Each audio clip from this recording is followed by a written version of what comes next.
So welcome everybody to this special event.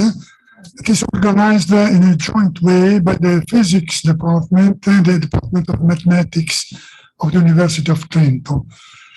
The idea of organizing this event was strongly stimulated by a recent publication of a paper by Giuseppe and Mussardo, one of the speakers today, devoted to provide a new insight on the Riemann conjecture, taking the point of view of statistical mechanics.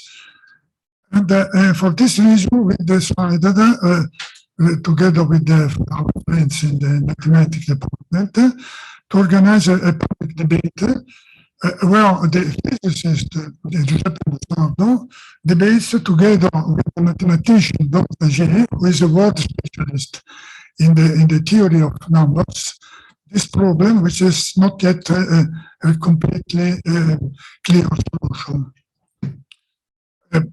I am sure you will enjoy the debate and the discussion. Let me just say very few words about Giuseppe Mussardo, who is Professor of Theoretical Physics at the International School of Advanced Study in Trieste, SISSA. And he produced many important papers on in general, on statistical mechanics, with special focus on non-equilibrium phenomena. I don't want to spend too much time illustrating the CV of Giuseppe. I would like just to mention that he is also the author of an interesting series of novels, the documentary novels devoted to science, and in particular here in Trento, a few years ago, he visited us presenting the very beautiful movie on the story of this is I wanted to say, and I would like to ask Marco Andreatta to say additional few words.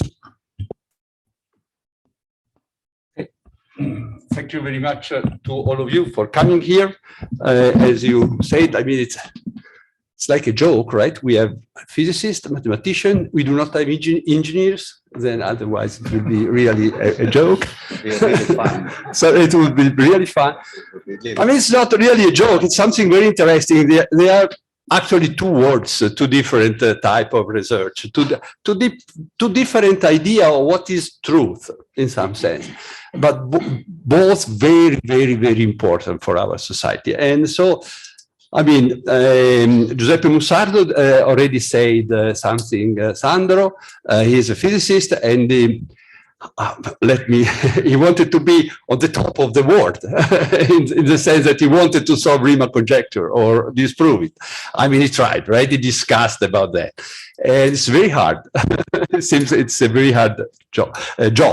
But I mean, we are all very delighted, and we thank him for his very, very deep trials. And Don Zagier, on the contrary, he is a mathematician, and I'm very happy that he is here. He comes frequently to Trento. He was very important for our center CIRM. He was in the advisory board of CIRM, and he contributed very much to the development of mathematical research also here in Trento and international. You know that I'm a mathematician, are very clever, very intelligent. But among mathematicians, number theorists are the best. And I'm not a number theorist. And Don is a number theorist. Wow. Well, again, I mean, it's really true, right? I mean, if you read on Wikipedia, you see that at the age of 18, he graduated at MIT, at 20, at the PhD, 24, he was professor. Wow.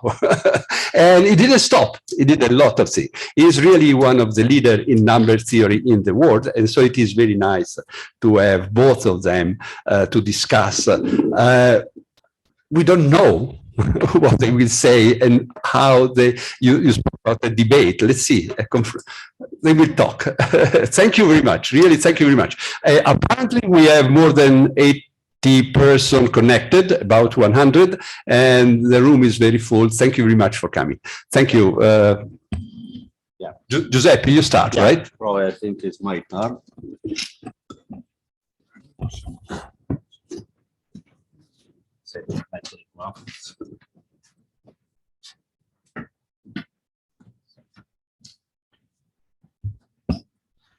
Okay, first of all, thank you for coming. Today we are going to discuss one of the rare problems where there is an interesting story behind, an interesting debate, an interesting clash also of opinion, and a story which is a very good narrative of science.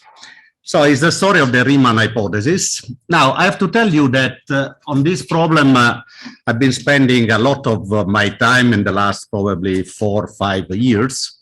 And each time that I had the chance to meet Don in Trieste, because Don come often to Trieste, we chat and all people in the corridor of SISSA listen us screaming.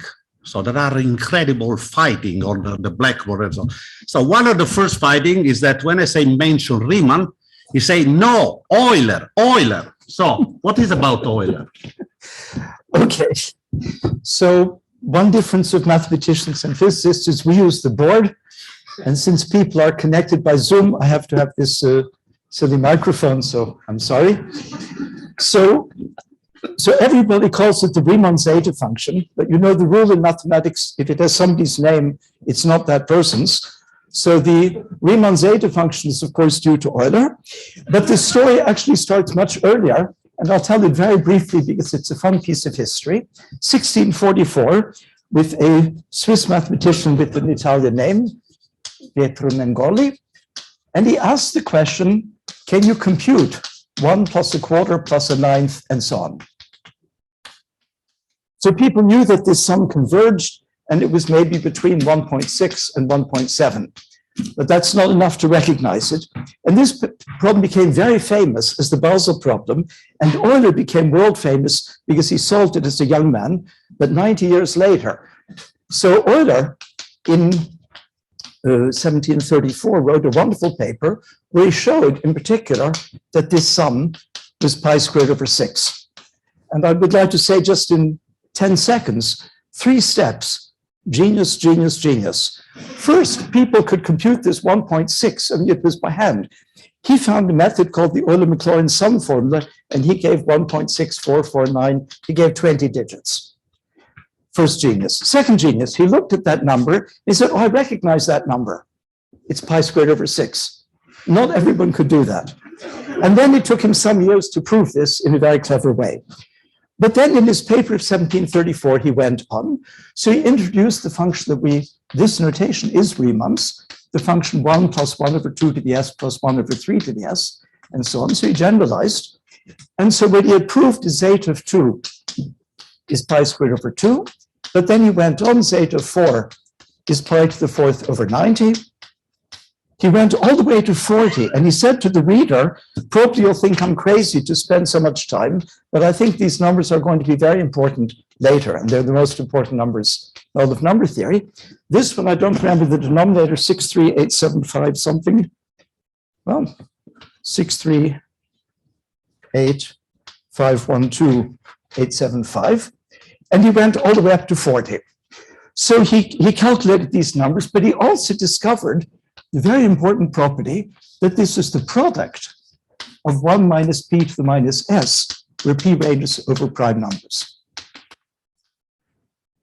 So a few years later, in 1749, he came back to this problem, and he showed how to make sense of zeta of s, also if s is negative or less than 1. So it only converges if this series of s is bigger than 1. He didn't look at complex numbers, but he looked at smaller numbers. And then he showed that, for instance, zeta of minus 1 is minus a 12th. But zeta of minus 1 is 1 plus 2 plus 3 up to infinity. And so now Euler, who has a wonderful style, says the reader will certainly think I have gone mad. Because anybody who looks at 1 plus 2 plus 3 can see 3 important properties. First, it's infinite. Secondly, it's positive. Thirdly, it's integral. But my number is finite, negative, and rational. So how can it be right? But he says, I hope I can convince you. And he gives two arguments very different in the paper. Many pages he explains the reasoning, and he shows that zeta of -1 is -12, zeta of -2 is 0. Zeta, again, he went up to 40.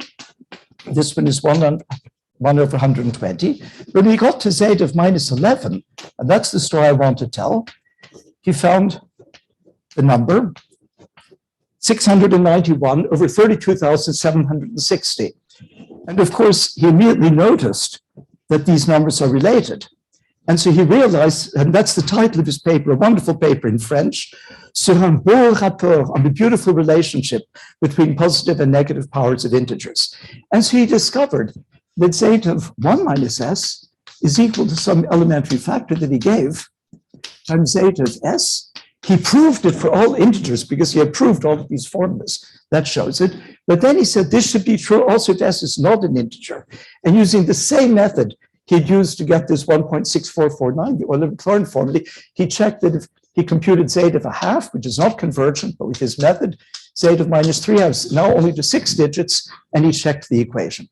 So that is the so-called Riemann zeta function due to our friend Euler. So what about Riemann then? I mean, what is why Riemann enter into well, what Riemann did, much that I love Euler, but I have to say, what Riemann did was 1,000 times deeper and more important in history. But it was in 90th the eraser, and somebody has taken it away. Thank you. So what Riemann did in one of the most amazing papers, certainly in the history of mathematics,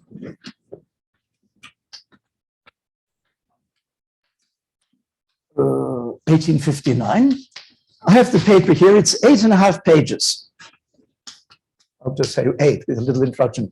Page 1, he gives Euler's formula, and he says the title of the paper is under the number of primes less than a given size.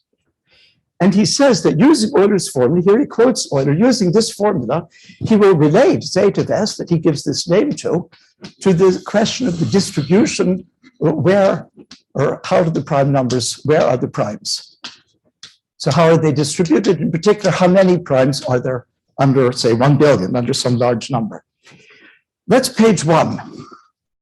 On page 2, he does not quote Euler. I think he didn't know the second paper. He proves Euler's functional equation, which he rediscovers. That took 100 years. On page 3, he gives a new proof. Completely different. Both have started whole directions in number theory. He gives another proof of the functional equation. And on page 4, he extends, he's already extended actually this to C. And he says that if you look at this function now in the complex plane, so before S was, if we were Euler, S originally was going from 2, 3, 4, this was the Basel problem, then -1, then Euler extend to all real numbers. But now in the complex plane, this is 0, this is 1. Euler looked at this and he said that there are infinitely many zeros of this function. There are no zeros here or here, but there are infinitely many between 0 and 1. He gave the exact formula for the number in a big box, the same formula we use today to very high precision. And then he stated the famous Riemann hypothesis. I think you all know what it is, but I'll say it. Zeta of S, so the Riemann hypothesis says that all zeros, well, the non-trivial zeros, the zeros in this strip of zeta of S are on the line. Real part of S is a half. Now, since I have only defined it here, of course, he gave, as Euler did, the extension, but I can just say trivially, if you multiply zeta of S by a very easy factor, you get the alternating sum. And now it does converge in this strip, so you can talk about the zeros. And he said, I've checked this. He actually says most of the zeros, as if he had proved it. Probably. Yeah. No. He says, I've checked most of the zeros lie there. Most probably they all do. So what he said is actually never proved. Even today, we don't know that most of them lie. But he said that most probably all of the zeros lie on that line. So he really did make this hypothesis. And then in the rest of the paper, he uses this connection to show how this will give deep insight. So this is one of the absolute high points of the history of mathematics. Yeah, I think so, yeah. So this was the only paper devoted from Riemann to number theory, right? Absolutely, yeah. Yeah. Well, actually, he had only one paper on each of about 10 subjects, all of which he revolutionized. he didn't usually need 2 papers. Yeah. So I wanted to make one more comment because it's kind of a physical comment. What Riemann really saw, in a sense, he didn't say it like that, is if you look at these 2 sets, 2, 3, 5, 7, these are the primes. And now you look at the numbers, the zeros, of which he actually computed the first 3, although that was only discovered much later. I won't put the exact numbers, it's 19 point something I, etc. These are the zeros of zetas.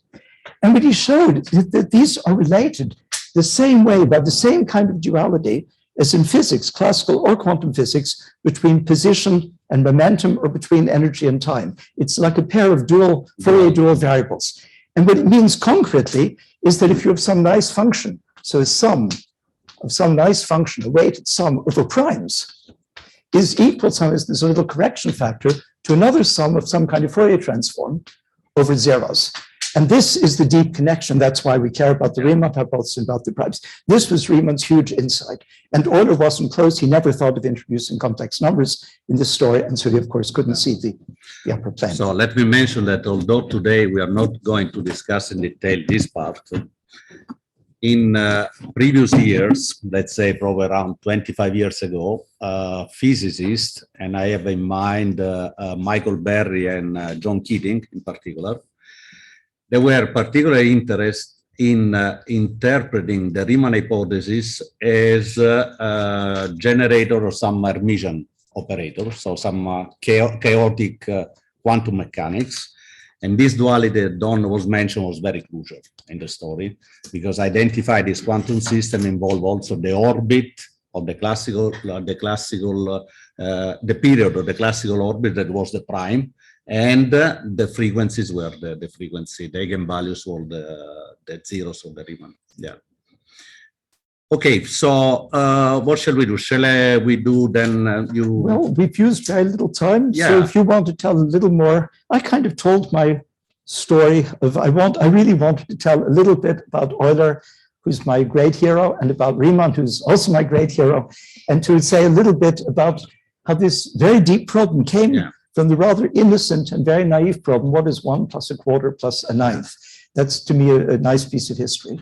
But okay, look, I think then you have the last part of the event to so enter in greater maybe detail. I switch this off and give you the floor. It's not exactly the floor. Okay. It's kind of the floor. Okay, so I would like to present some consideration borrowed from physics, which might help in how to say, enlighten at least the origin or the validity of the Riemann hypothesis. So let me start with a famous quote of a writer from Vienna. Scientist is the one who knows how to get a solution out of an enigma. So what is the enigma of today? So imagine that you were in Göttingen in 1859 and you had the chance to talk to Riemann.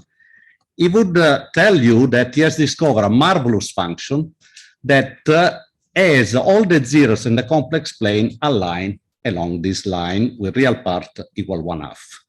Now this looks marvelous, looks kind of exceptional, but you had no time to swallow this, that imagine that you have found immediately after Dirichlet, that was a colleague of and very close friend of Riemann, who would tell you that you have discovered another function that has exactly the same zero on the line 1/2.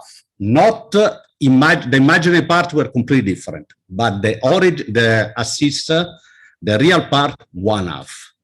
Then he said, look, I discovered another one, which has exactly the same property. All the zero on the line 1/2. They say another one, another one, another one. So in short, infinitely many functions as the zero on the line 1/2. Now I have to share with you something. When I heard for the first time this story, not the Riemann, this part of the story I'm telling you, that infinitely many functions share this property, as a physicist, I say, well, there should be a very simple reason for that. It's not possible that infinitely many functions, which differ in many, many details, has this property. So it's some kind of, how to say, professional defect. Namely, you find universality in something which looks completely different. Now, what I want to convince you today, or at least to make you wonder, is that behind all these functions, there is a peculiar Brownian motion that I can define. And as a Brownian motion, as you know, as a physicist, any Brownian motion grows up like square root of x, okay? And behind the Brownian motion, there is, sorry, I think I have to probably move this somewhere. And behind any Brownian motion, there is the rigidity of the Gaussian. The normal law is something absolutely rigid in the theory of probability. You cannot move that exponent 1/2 of a teeny bit. 1/2 is like written in stone, okay? So I want to convince you that behind all this infinite set of functions, there is this very simple law. And moreover, this, sorry, I don't know what's going on here. When you formulate, the mathematician formulate the Riemann hypothesis, there is always this story that the zeros are 1/2 plus epsilon, where epsilon is an arbitrary positive part, arbitrary small. Well, from the theory of Brownian motion, this epsilon is really welcome, absolutely welcome, because I will show you that there is a Kolmogorov theorem that rule the behavior of the Brownian motion, and epsilon, n to the epsilon in physics is logarithmic correction. And this law that is presented here is the famous Kolmogorov law, which ruled the Brownian path. Okay. Okay. Now I have to make some disclaimer before I go on. This part can be taken away. This somehow, because it just bother. Okay, now let me spend a few times on a very, very important difference which exists between theory and theorem. And I think this is something that Don will elaborate later in great detail. Now, for a physicist, F equal ma is an identity, of course. Is this a theorem? Not at all. Nobody can prove Newton's equation of law. Is a theory. Is a theory that once you got it, can explain at the same time phenomena on Earth and on the space, on heaven. Now, when I wrote down Maxwell equation, is this a theorem? Of course not. Nobody can prove Maxwell equation. But once you have it, you have access to infinitely many phenomena in nature that you can check if it works. The same also with the Schrödinger equation. Once Schrödinger got it, you have access to all the beautiful phenomena of quantum mechanics. Now, all this to say that theory is something different from theorem. You elaborate a theory on the basis of very solid set of data. And once you have elaborated the theory, which is beautiful if it's short, economic, and extremely rich, you can try to falsify the theory. And if the theory survives, up to that moment, the theory is a very good theory. This is how a physicist works. Okay, it's a different how mathematicians work, but this is precisely the beauty of the two different approaches. Let me give you a paradigmatic example of this approach. Imagine that I want to estimate the density of the square free numbers in the set of arithmetic numbers, natural numbers. Now, what are the square free numbers? Are those numbers whose prime decomposition has only 1 and 1 prime alone. For instance, 14, 2 times 7. But 8, on the other hand, is 2 to the third. So 2 to the third is not square free numbers, while 14 it is. So square free numbers are those numbers that from a physicist's point of view can be considered like make of fermions, like the prime are fermions, and you cannot put more than once on the same state. Now, these are the square free numbers. Imagine I pose the question, how many square free numbers are among the integers? Well, a physicist will reasoning in this way. You say, assuming there is no correlation between numbers, prime numbers, assuming 1 over p is the probability that the number x is divisible by a prime p, simply because each p number, 1 is divisible.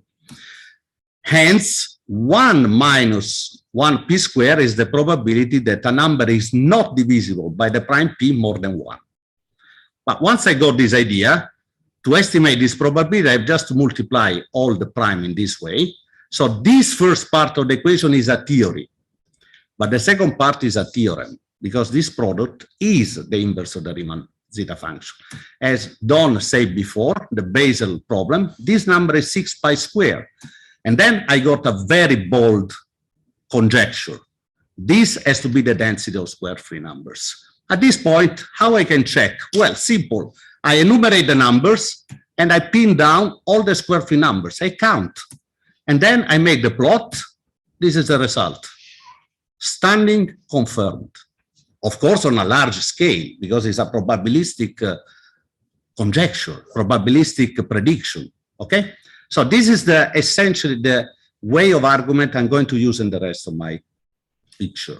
So I got some ideas, I elaborate on this the best I can, I arrive to some bold result, and then I start checking the best I can. Okay, this is the main frame.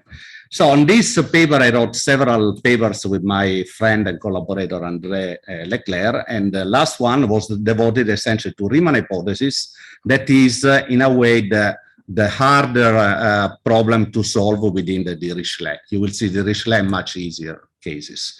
So the topic of my seminar will be randomness versus determinism. I will briefly mention the Riemann hypothesis, Dirichlet character, L function, all that. I will tell you the general picture which emerged, which is the generalized Riemann hypothesis. And at the end, I will tell you for whom the bell tolls. So randomness versus determinism. Now, we are used to think that there are two different motifs, namely what is random is not definitely determinist. However, I want to convince you of the contrary, and taking as example number theory. Why number theory? Because it's usually considered a field which is really ruled by military deterministic rule that do not admit any randomness at all. So 1 + 1 is 2, of course. There is cannot be anything else. Now, is really so? Well, I want to convince you that the reality is much more subtle than this. And I will take 2 examples. One, arithmetic tales, which come from the world of pi, the most beautiful number probably in mathematics in nature. And the other, I will tell you something about the strange realm of large numbers. Now, let me talk about law and disorder in pi. Now, pi has a beautiful formula which are completely predictable. So if I ask you what is the next term in this expansion, you will tell straight away, okay? The same also other beautiful formula like infinite product obtained by Wallis. So you know immediately what will be the next term here. So highly predictable number, or related to the Fibonacci, and so on and so forth. So there are infinitely many beautiful formulas, probably the most beautiful in mathematics, that tell us that pi is really a very, very regular number, or to say very, very beautiful and ordered number. Now, let me take now another point of view. I take a basis, the digit, the 10 one, but I could take whatever basis, and then I start going to the digit of pi. At this point, I ask another question. How these digits are distributed? Well, I can count. I make this counting, and then I discover that in any interval I take, they are uniformly distributed. There are as many zeros, as many as 8. Okay, you might have expected this, but what it become a kind of surprise is that if I start picking numbers of pi, say with a period of 6, or a period of 10, or period of whatever you want, I do the same counting, exactly the same equal distribution of digit. Then I start picking the numbers arbitrarily at random, at intervals which are completely crazy. I do the same distribution. The number has no correlation whatsoever. At this point, I introduce as a physicist the displacement function of this digit. The average, of course, is 4.5, and I plot it. How is distributed? Well, you can make very simple mathematical experiment. It will convince you that it's Gaussian distributed immediately. So it's the most disordered number you can think of. Okay? So this is the conclusion. Now, let me share with you another example, which is the strange realm of large number. What I mean? Imagine that you take a number and you make the prime divisor. I mean, you decompose in primes. And for any number, you know there is one and only one divisor, decomposition in primes. At this point, I associate to the number n simply the number of divisors, not considering the power. Okay, I'm just counting how many prime enter in it. Of course, all of us agree that is a deterministic answer. If you give me a number, I can tell you how much kappa is. However, you can ask, what is the average of omega and how omega is distributed? Imagine you take number around 10 to the 60. You start enumerating these numbers and you start seeing that they are very, very small. If you are clever enough, you got the average is log n. And this means something astonishing, that a number of the order 10 to the 1,000 is essentially only 7, it's made only of 7 different primes, 7. And when you start looking the distribution of this prime, beautiful Gaussian. And this is a theorem. And this is the famous Erdős-Katz theorem. Okay, for large variable, this number of divisor is distributed Gaussian. So it's completely disordered. Okay, coming from a determined. I think it was probably around the 40, but Don can confirm. I think it was around the 40. Yeah. And this is based only on independence of prime, by the way. So, okay. So I think I convinced you that the border between determinism and random is kind of subtle. Now, let me jump and introduce you Dr. Riemann. So Riemann was a very shy person, come from very poor family of Lower Saxonia, and went to Göttingen to study theology because the father was a Lutheran minister. But on his way, he met Gauss, and then he changed completely his life. So Gauss recognized immediately the deepness and the value of Riemann and introduced him to mathematics. And this was a very good choice, I think, for mathematics for all of us. So in 1859, it was his annus mirabilis because he got professorship in Göttingen, by the way, taking the chair of Gauss. Secondly, he was elected member of the Academy of Science in Berlin. And that occasion, he has to present a manuscript for the ceremony. And then he presents this paper. This is the first pages of the famous paper, devoted to the number of prime less than a given magnitude. And for that reason, he has elaborated a very original way of addressing this problem through the Riemann, what is called now the Riemann hypothesis. I have no time to relate the two stories. Is an interesting topic per se, but as Don mentioned, there is a duality between prime and the zeros of this function. So in I think page 3 or something like this, he said that it's very probable that they are all along this line. Of course, it would be desiderable to have a rigorous proof of this, but blah, blah, blah. It's not important for my consideration. He's talking about the zeros, of course. And let me mention the Riemann hypothesis has a very special status in mathematics. For instance, completely different from Fermat's theorem. Fermat's theorem has got a lot of attention. It's beautiful. Beautiful mathematics has been developed to prove it, but in itself, Fermat's theorem is sterile. You cannot do anything with Fermat's last theorem. Different story with the Riemann hypothesis, because many theorems start say, assume the Riemann hypothesis, blah, blah, blah, blah. So here I'm just mentioning randomly some topics which are affected by the validity of the Riemann hypothesis. Not last, also from a physicist point of view, the general theory of phase transition, oppure random matrices and quantum chaos and this and that. There are beautiful books devoted to Riemann hypothesis. The classic is Edwards, I think it was published in 1933. But then there are many, many other beautiful books. One which I like is the one by Peter Borwan and collaborator, where there are all equivalent way of formulating the Riemann hypothesis. So Riemann zeta function, very briefly, is this one, where this identity between natural and prime is due to the fact that if you expand the binomial, you get this.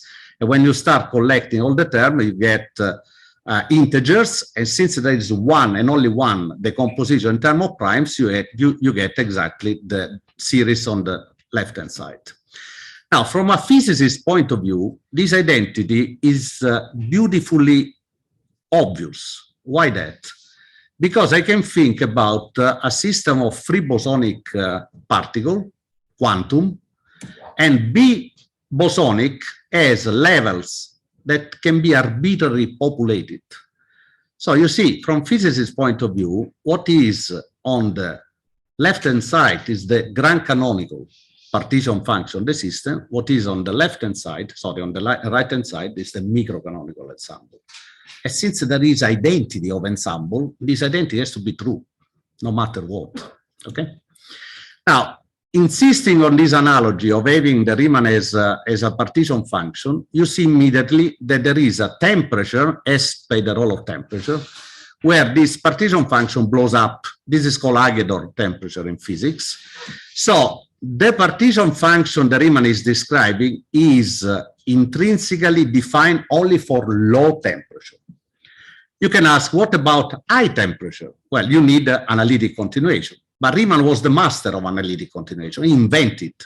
So he found immediately a formula that extends this function in the complex plane, and is the one which is shown here. Okay. So with this formula, he got the functional equation which relate S in 1 minus S. And I'm showing this term which rule the two, because are in terms of elementary function that you can control.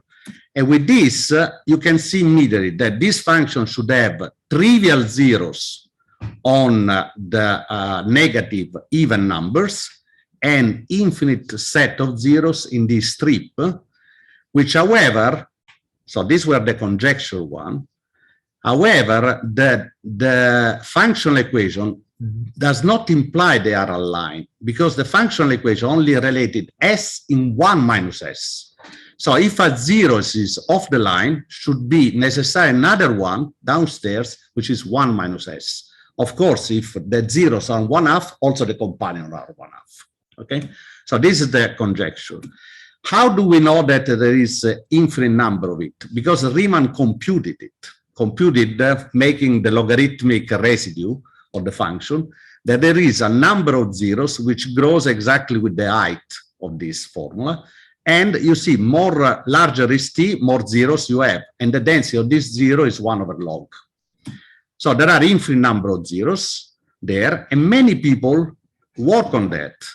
Try either to prove or to disprove. I want to just draw your attention that Turing in 1953 didn't believe to the Riemann hypothesis and build up one of his machines to disprove it, to the cost that he computed 100,104 zeros all on the line. Okay, and nowadays is really, we have a very solid evidence. There are really billions of zeros all along the line. Okay, now let me tell you why this function that is so rigid, on the other hand, has some randomness. Okay, so to do so, I have to share with you a remarkable theorem, which is the following. This theorem is due to Grosswald and Schnitzer and is done around 1940.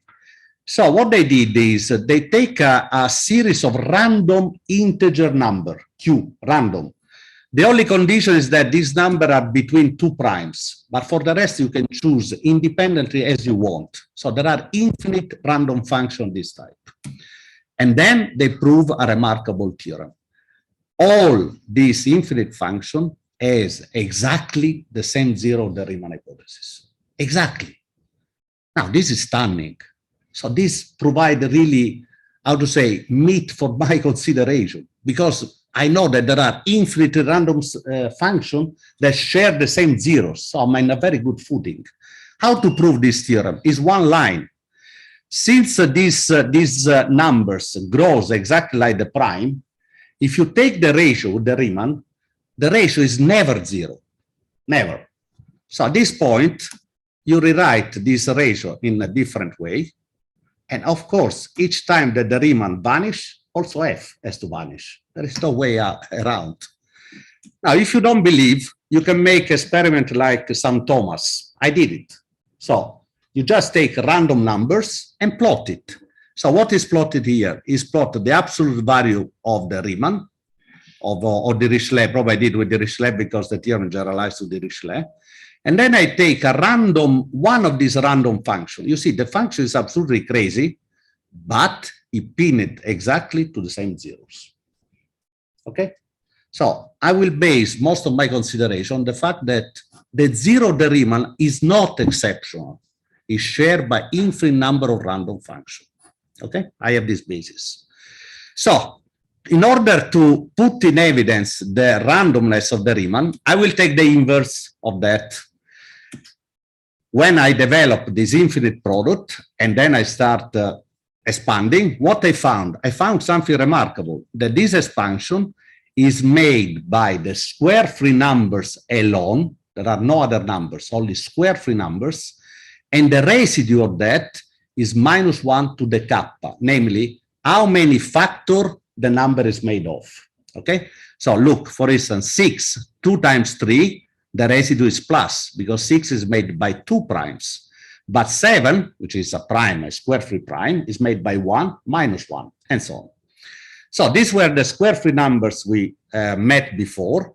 From this point of view, the prime you can consider as a fermions, and 1 minus kappa is the fermion parity of the number, is how many fermions it has in itself. Now, different tools I have to use is the beauty of the Mellin transform.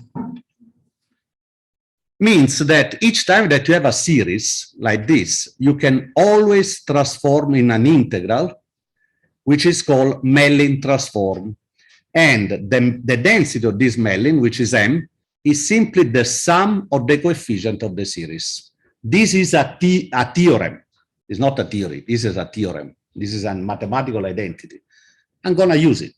So I have this expansion on square free numbers. I'm going to use as a Mellin. So this density is given by the sum of these coefficients, which are plus and minus, plus and minus. So when I start looking this story, I have really a bunch of minus and plus, which I know is perfectly balanced. So it should be in average, as many plus, as many minus, because the Riemann has a pole in 1, and the inverse is the average, okay? So this is the sum. And this is if you plot the function I'm talking about. So if you plot it, it looks like this. When you try to make the envelope, looks that is going like square root of x. So you start saying, wow, I mean, it looks that it might be true.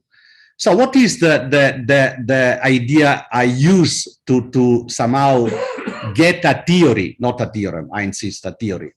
So the theory I set up is, I have this Mellin, this is exact. Let me see, which is defined for real part bigger than 1. I say how far I can go in the complex plane in extending the analytic continuation of this function. Result, I can go up to the point where I first meet a pole of the function 1 over x, which is the 0 of the Riemann. Because any Mellin transform has half-line convergence. This means that I will be stopped at certain value as 0 as far as I met a pole, no matter how high this pole is, no matter how so I don't care where is the zeros. I only care how much is displaced far from the horizontal line. So this is the, I think this is the strength of my argument compared to what has been done before. Because while before all people were checking if all the zeros were on the line going in this way, I'm going this other way. And then I will be stopped to the zeros, the first zero, which is going to be out of the line no matter how high. So I have a diagnosis to check immediately if there is a zero off of the line. Can you repeat how do you stop if you find a zero? Because it's the Mellin transform. I mean, Can you repeat that? yeah, sure. Just a minute. Let me just give you. Imagine that mx goes like a power, x to the alpha. Well, you see immediately that the integral diverges to alpha. And so you stop there. Alpha is the point where the Mellin transform is a singularity. Okay? Simple like this.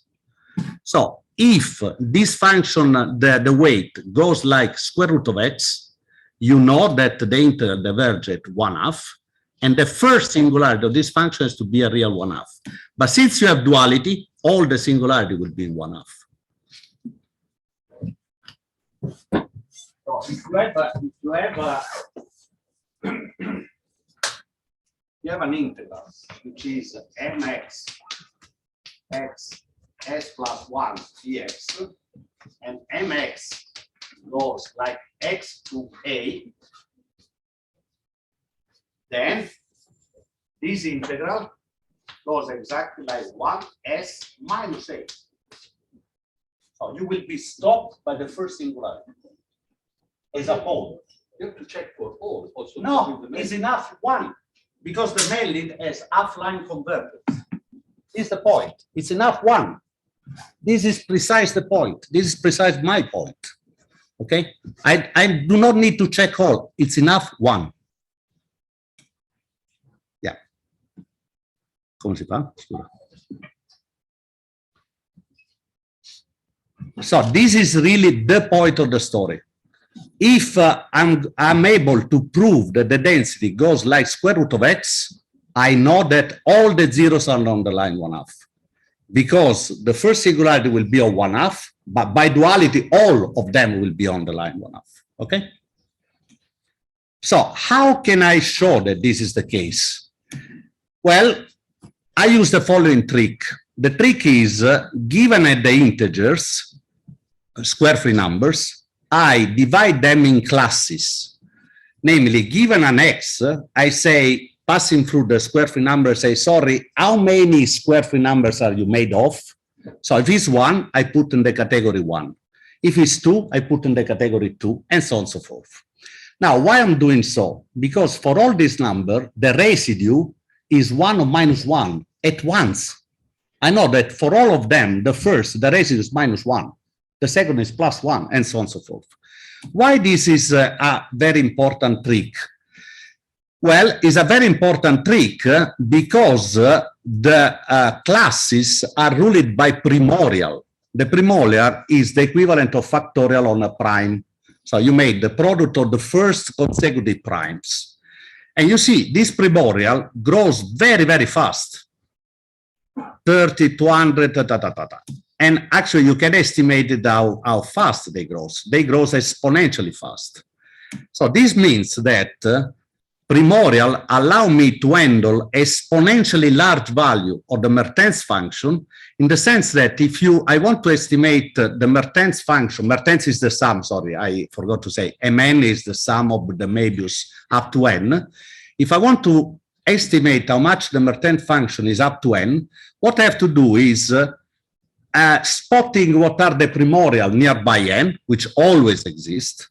At this point, in these are exponentially large interval, I know for sure that up to that point, I cannot have numbers made by more than q. But q is the logarithmic of this. So this means I can handle this series in terms of very, very, very few terms. So I rewrite my weight function in terms of these classes, but these classes are very small. And this is the key point. When you go and check how they are distributed, you got the idea they are distributed Poissonian. So this n as this Poisson distribution, and I was able to evaluate it empirically. This is a theory, once again. I was able to evaluate empirically this Poissonian law, but then there is a theorem. If you have a function like this, where the variables are Poissonian distributed, theorem, the sum has all the moment of a Gaussian. This is a theorem of probability, okay? So once you got the idea, they are Poissonian distributed, the function itself are Gaussian distributed, and therefore the function goes square root of x, okay? Simple like that. Now, I give you the glimpse. Now, let me give you now the large picture. All what I told you are shared by infinite other functions related to number theory. Riemann is very, very exceptional case, really nothing in the ocean of this function. So these are the functions of the Dirichlet. So let me just bring you to this topic, which is very, very interesting, very beautiful. So Dirichlet, very close friend of Riemann, he was educated essentially in Paris, in the School of Mathematics of Paris. And he got interested in the following problem. Imagine you have arithmetic sequences made by a modulus Q and a residue. And he asked, both integers, he asked, under which condition of Q and H this sequence contains infinite number of primes? And the answer is stunningly simple. Q and H must be coprime, namely they should not share any common divisor. It's necessary but sufficient. So example, if you take these sequences, I put in yellow all the prime you find in it. If you take another one, you find all the prime in it. You can put graphically these things, drawing lines, and if you start putting the prime here, they start accumulating along this straight line. And if I was showing you in large, you will find they are equally distributed. Okay, this will be a theorem later. So what the Dirichlet is doing essentially mathematics alla condensed matter, because it's taking a lattice and considering all the numbers modulo Q, like a period. So he's doing modular arithmetics. That was the passion of Gauss, as a matter of fact. Now, to make a very good mathematics on this, you have to use, given a modulus, our watch is 12, you have to use only those numbers which has no coprime with the modulus. Why so? Because if you take them, you have a group. You know, in mathematics, a group is a very rigid and beautiful stuff. Namely, when you have the residue with respect to the modulus, you can multiply them and get always residue of the same type. Now, you might ask, why the hell you don't take 2, for instance? Because if I take 2, 2 times 2 is 4, but 2 times 8 is 16, modulus 12 is 4. And then you know, in group theory, any element has one and only one inverse.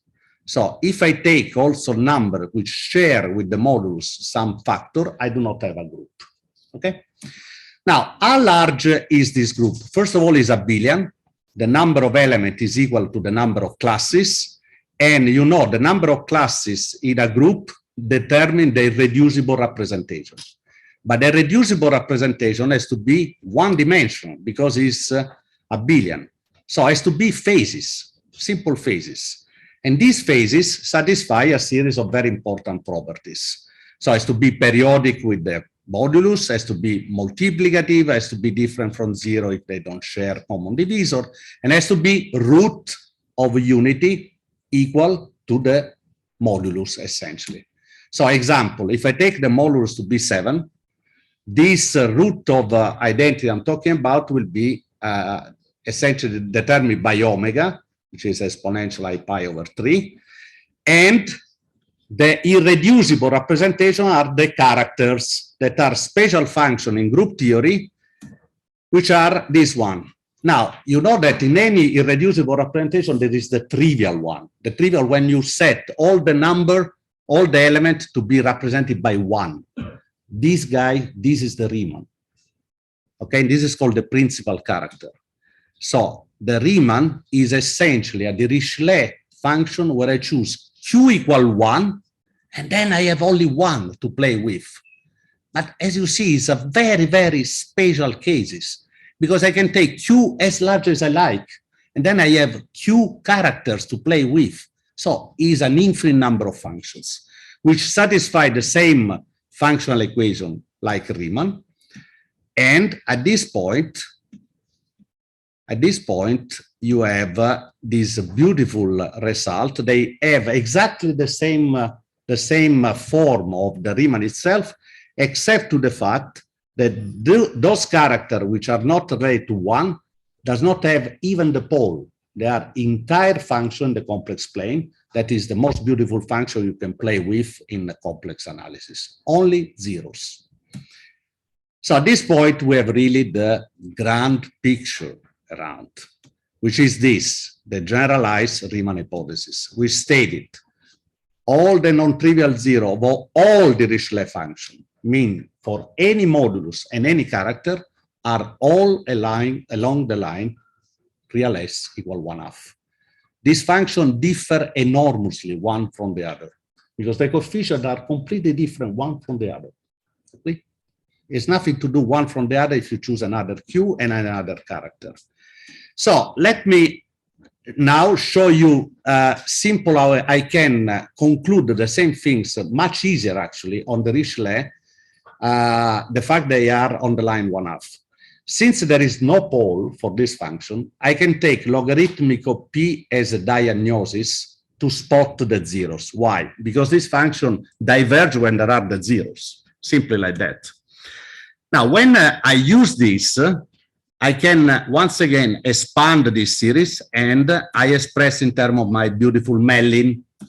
But this time, the density is obtained in terms of the cosine of this angle, which are the phases, but computed on the prime sequences, not on the integers, on the prime.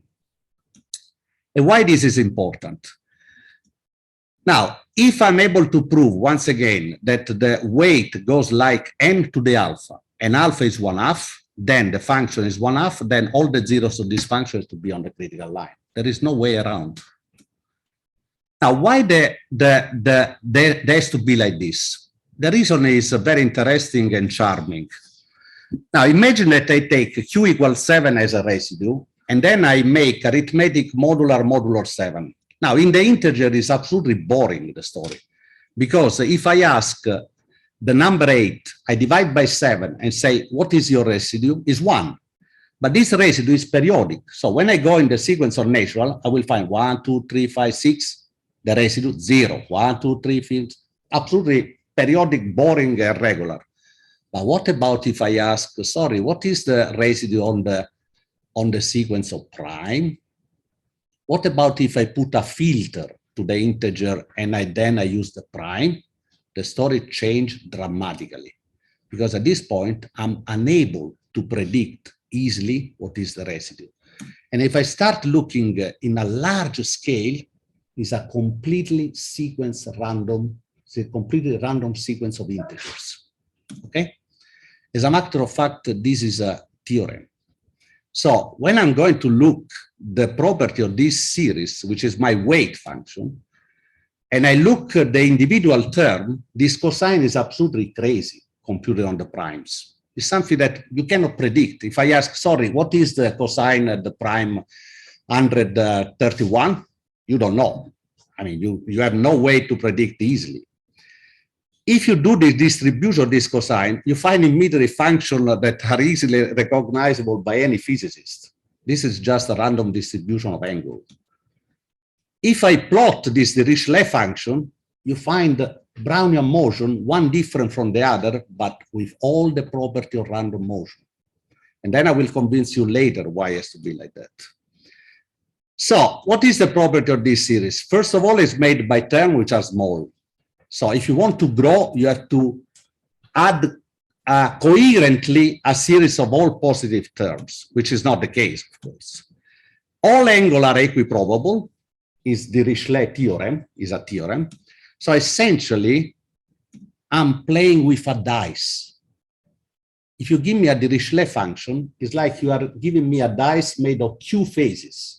And then I throw it and see what is the residue coming out, okay? So as a consequence, the function vanish, and you can ask, what about the correlation? Well, you have an instrument to control this correlation. I did it. So I take this, and you made the correlation function, these numbers. You know, if the numbers are uncorrelated, it has to be 1, this correlation, 0, 0 everywhere. This is what I got. You say, but it's really 0? Of course not.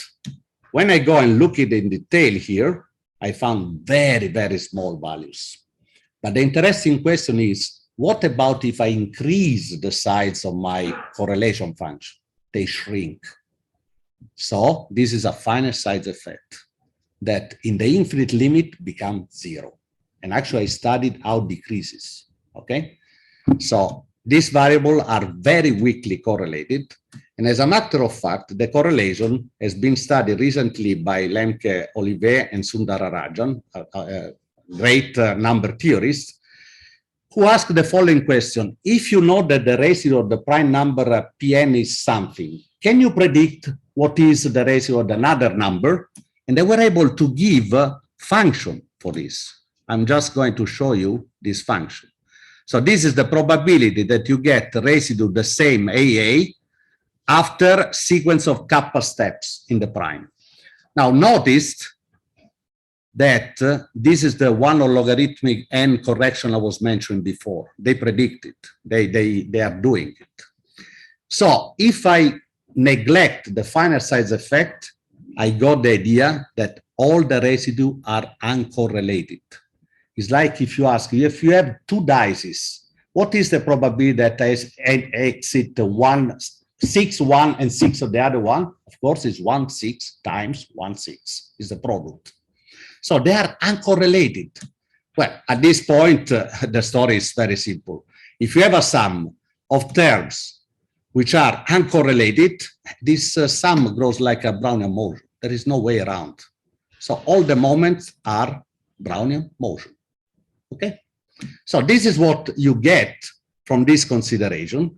And moreover, I told you, Kolmogorov tell us that there is a correction to this law, which is logarithm of n, which is really welcome because it's the 1/2 plus epsilon that the mathematician look about it. Now, this is what I did theoretically. But since I like to be like St. Thomas, I say, let me check, let me put my finger. Can I really dispute, can I really disprove that this function goes like 1/2 plus epsilon? And then I made incredible, massive series of statistical analysis on a huge interval repeated millions of times. And let me tell you what I got. First of all, I have to say something. The series I'm considering is deterministic.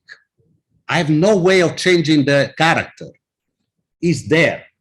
If I look like this, looks random, but it's deterministic. So you have the very stunning problem, how to make probability on a series that is given once.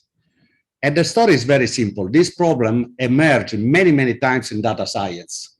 All the time that you cannot turn the time back. So for instance, prediction of the meteor. If you look, the prediction is this. You cannot say, sorry, can you come back yesterday and tell me what is the probability that we rain today? No, you have just the history. Evolution of stock market and this and that. Now, this was actually this clash at the basis how Jean Perrin confirmed the Avogadro number of Einstein. You know that Einstein used the Brownian motion to determine the atomistic hypothesis. Jean Perrin produced many trajectories. He can use it. But years later, a Swedish physicist, Ivar Nordlund, made the same calculation with only one shot. He take a drop of mercurium and let it go in the water.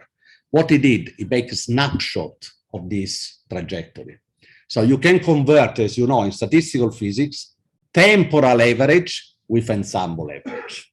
As far as you have ergodicity, which is the case, as far as stationarity, which I can prove it modulus log of n. So at this point, what I did is very simple. What I did is I take this series and I start sampling in a crazy way in many different ways. I chop it. So I take this series, which is infinitely large, and I take block of the order 10 to the 9, 10 to the 12 variables, okay? And I did it in all possible ways. So I define block variable, and then if the original series should go like square root of n, all my subset should go like square root of L. And then I sampling my series arbitrarily in an arbitrary number of times. And I have the infinity to do it. I can do as large as I want. I have no border. So what I did is a huge battery of very, very sophisticated statistical analysis to determine whether a series of signal that you are receiving from the space, imagine you receive a series of 0, 1, 0, 0, 0, 1, 1, 0, 0. You might wonder, is someone talking to me or is just a random signal?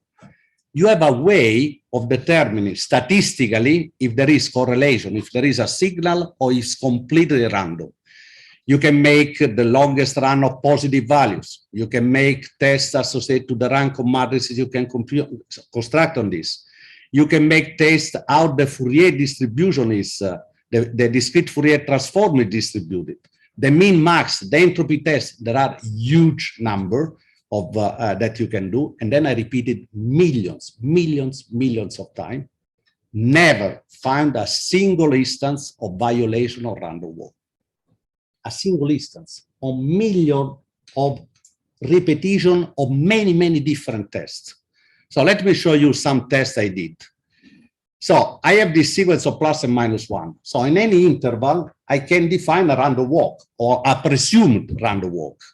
Now, if you have a random walk, on each interval, you have a time, which is the time max, where the walk is the maximum, and a time mean, and then the difference between them. These are random variables. If these guys are random distributed, you know how they are distributed. For instance, T max is distributed in this simple way. This is something that you find on books of probability. This is my data. And then I can check the beauty of my data. How good are these compared to this law? Well, you have a chi-square to play with. You have what is called Kolmogorov-Smirnov test. The validity of my data is 99.99%. Okay? So my data are distributed according to random hypothesis with this probability, 99.99. I take another one, the difference between them.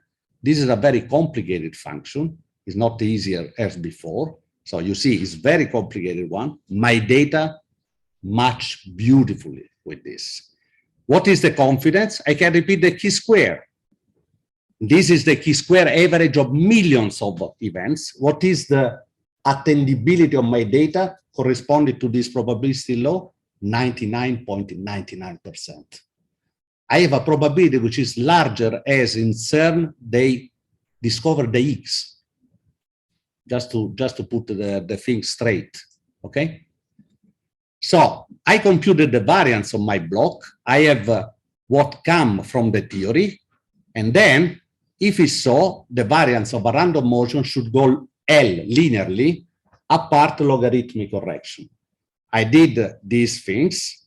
I plotted this story, and I got beautifully straight line, absolutely beautiful straight line for many Dirichlet functions, because this formula hold for all Dirichlet functions. I can take any Dirichlet function. I found exactly this linear growth. What is the attendability? 99.9%.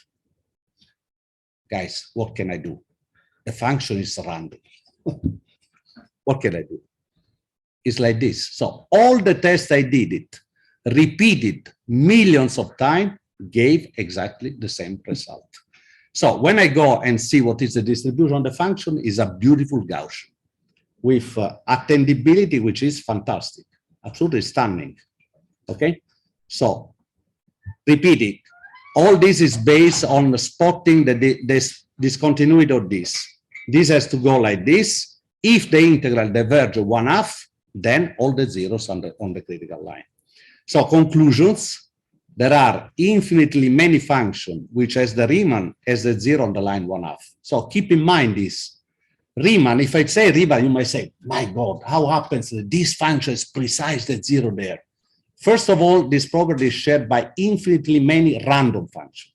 Secondly, the same property is shared by infinitely many deterministic functions. Secondly, all this property, in my opinion, can be traced back to some random property on the prime, because you're sampling the things in terms of the prime. And therefore, the validity of the generalized Riemann hypothesis rely, in my opinion, just on probability theorem involving residue and absence of correlation, as I check, explicitly I check. Therefore, from my point of view, Riemann hypothesis is just random walk theorem, nothing else. Thank you.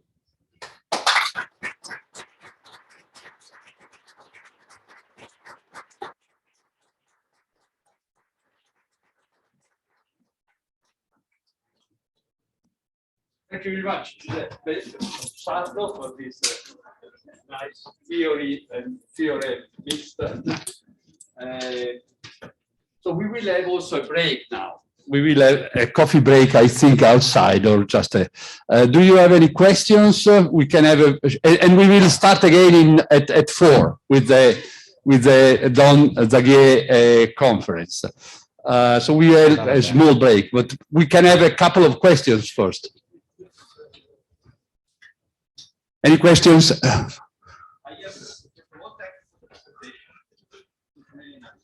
have one question. I'm not a mathematician, so please, if you find it, I apologize.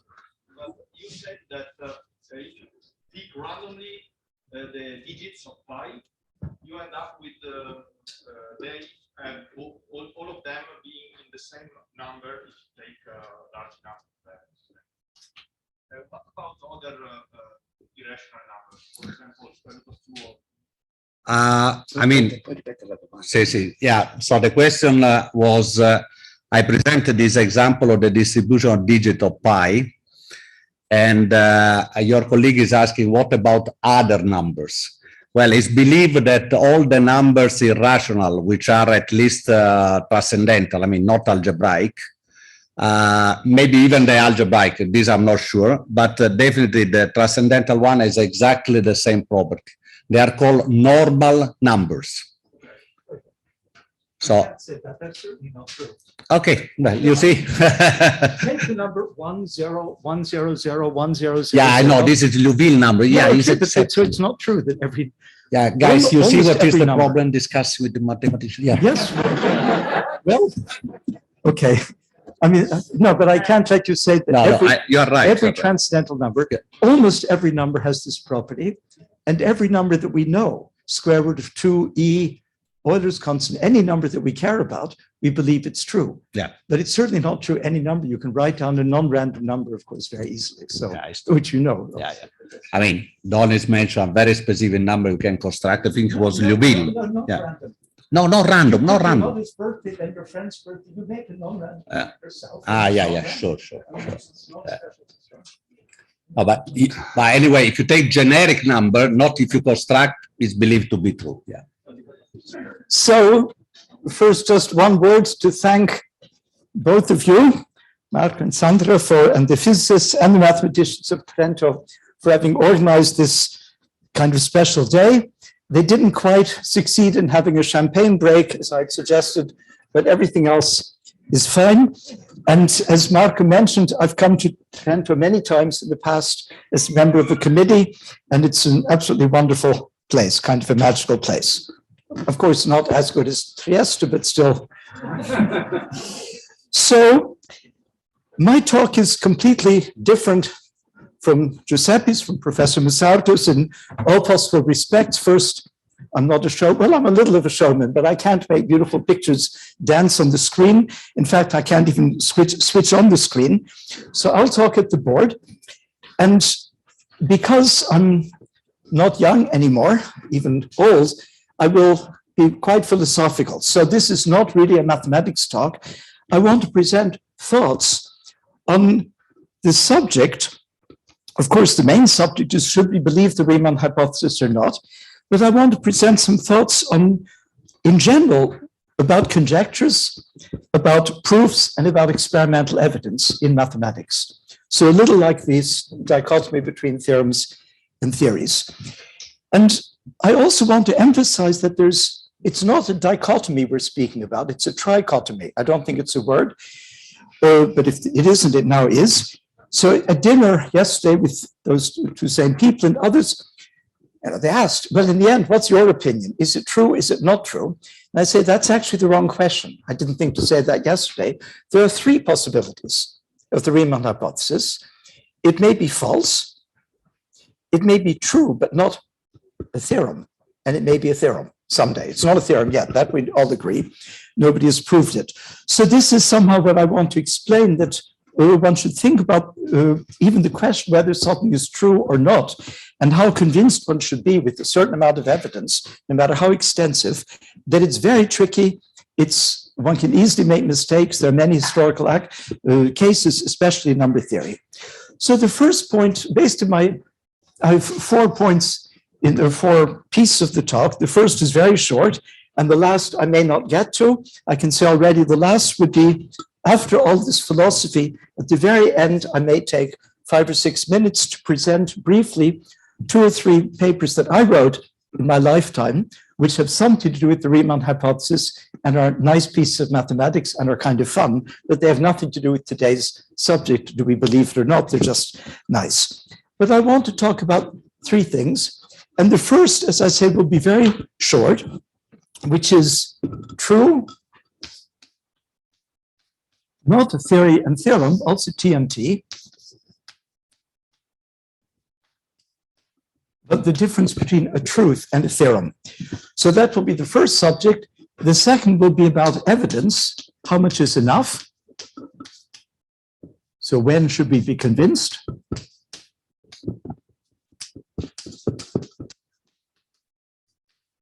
And then the last part, I'll talk specifically about the Riemann hypothesis with some thoughts, some information, and some anecdotes.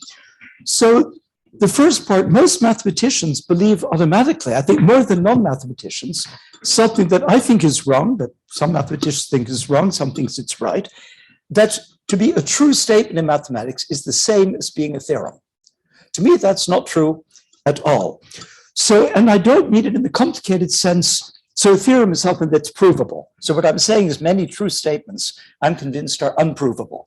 Now, of course, you can say, yes, this was proved already by Gödel, using arguments actually going back to Cantor, the same way you prove their irrational numbers with the diagonal argument. You number all possible proofs in the English language, and then you construct a theorem, which is the nth theorem is not proved by the nth statement and so on. But I don't mean something artificial. I mean, very, very natural statements are undoubtedly true, but they are almost certainly not theorems. They're unprovable.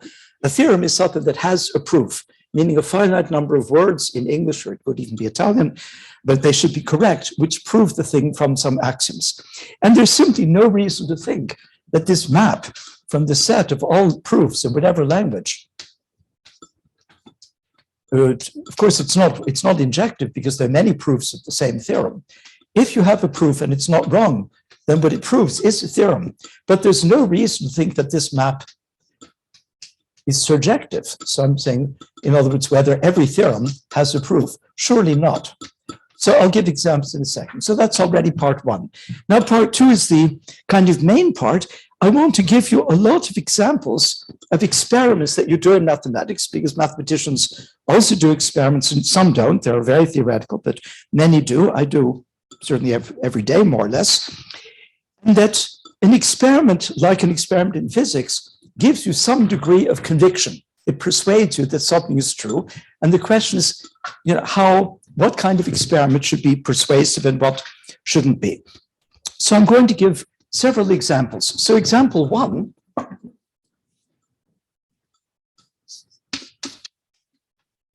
So my basic tenet is this: if your experiment produces data, which is simply what you would expect if everything were random, then it doesn't mean the thing is random. It doesn't mean it isn't random. It just means you haven't really discovered anything surprising. It may be random, it may not. So if, on the other hand, an experiment clearly contradicts randomness in a very strong way, So it's clearly telling you that things are correlated. That presumably would not happen by accident, and so you can reasonably believe. So I'll start with a very simple example. I'm going to make a table with 3 numbers. So P is an odd prime. So I'm going to exclude the prime 2. And then I ask question 1. Is P of the form 4k plus 1? So we certainly know that every prime which is odd, when you divide it by 4, the residue is either 1 or 3. So it's either 4k plus 1, or if not, it's 4k plus 3. And question 2, these questions go back probably to Diophantus in the 2nd century, but we believe, but certainly to Fermat in the 17th century. Q2, is P a sum of 2 squares? So can you write P as a sum of 2 squares? So if I want to do this experimentally, I would make a list of primes. I don't really need my notes to know the primes up to 30. So maybe I just write them out. So I take the first 200 odd primes, just because I did it quickly in my hotel room.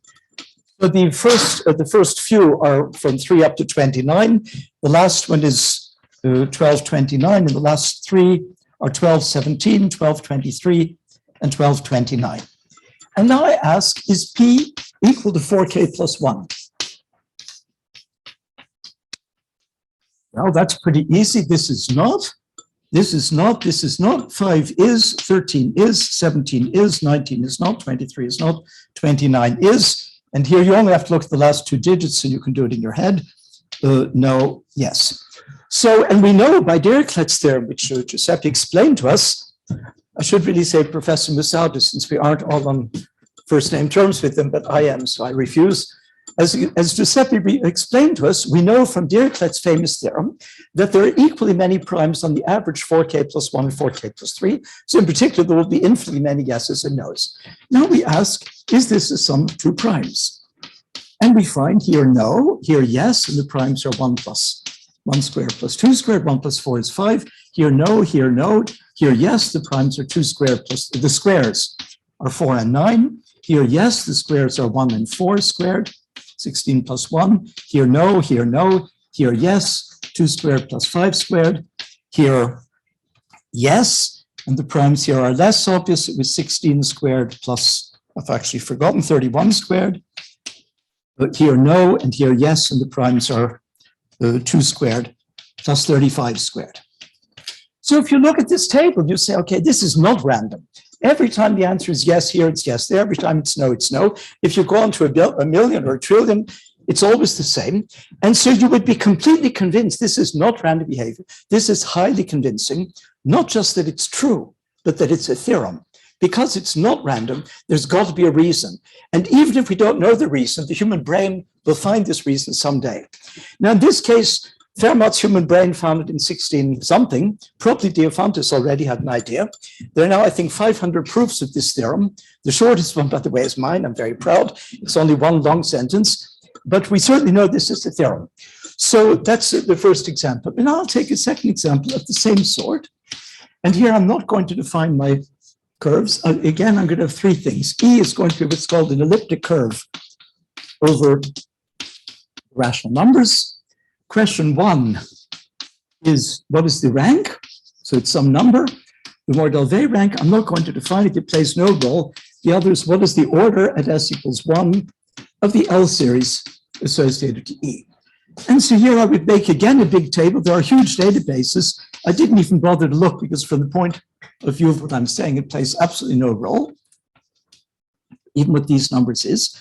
The first elliptic curve that there is y squared plus y is x cubed minus x squared. Whatever elliptic curve is, it's given by such a Weierstrass equation. This is the one with the smallest conductor, 11. The rank is 0. The order is 0. Then the first one, if you go up on the table, the first one where you don't get zeros, you get quite a few zeros, like maybe 20, is this one, y squared plus 1 is x cubed minus x. It doesn't matter what the equations are. I haven't told you any of the definitions anyway. You find 1 and 1. And then a slightly more complicated one, x cubed minus 7x plus 6. And here the rank can be shown to be 3, and the order of vanishing is also 3. Now, if you do this for the first 10,000 elliptic curves, and you know what you're doing and what the rank is, what the order, you find that the 2 numbers always match. Just as here, the chance here that they didn't match was 50-50. So 1,000 matches at random is 2 to the minus 1,000. Surely you know that's impossible. Here it's even worse because it's not yes or no. It has to be the same number. It's always true. So here, it's not random. What we're finding from the experiment is very much not random, implies it should be a theorem. Just like it implied in example 1. But in example 1, we know it is a theorem, Fermat proved, and we have 500 proofs since Fermat. Here, this is still not known. It's been an open question for 60 years. It's one of the Clay millennium problems. The fastest way to describe is the $1 million problems set at the turn of the millennium. There were 7 problems, 6 are still open, 1 has been solved. So there are 6 still open. One of them is, of course, the Riemann hypothesis, which is today's subject. And one is this, it's called, as many of you know, the Birch-Swinnerton-Dyer conjecture. We have no idea if it's true, but the experimental evidence is very strong because it's the opposite of random. Now, the next example is exactly in the opposite direction and is, let me try to get my notes in order. So the next example would be this statement. Well, actually here I can be very brief because Giuseppe talked about this specifically. In fact, even at a stronger version, I'll say the weakest possible version, the claim is exactly half on the average. So asymptotically, if you want, on the average, exactly half of the decimal digits of pi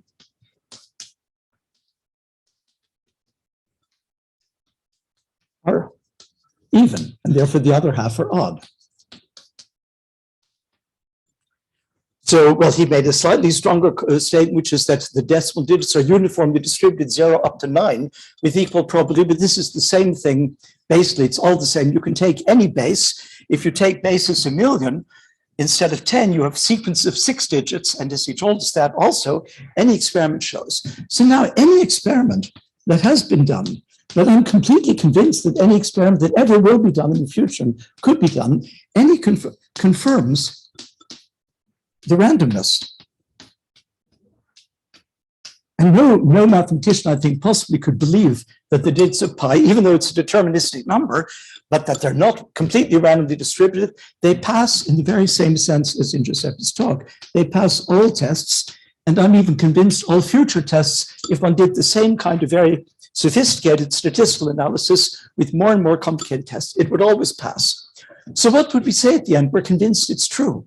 But the problem is we were already convinced it's true.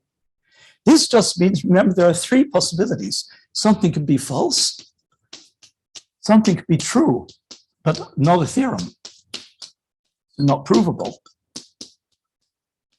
And something can be a theorem, meaning that it's a proof.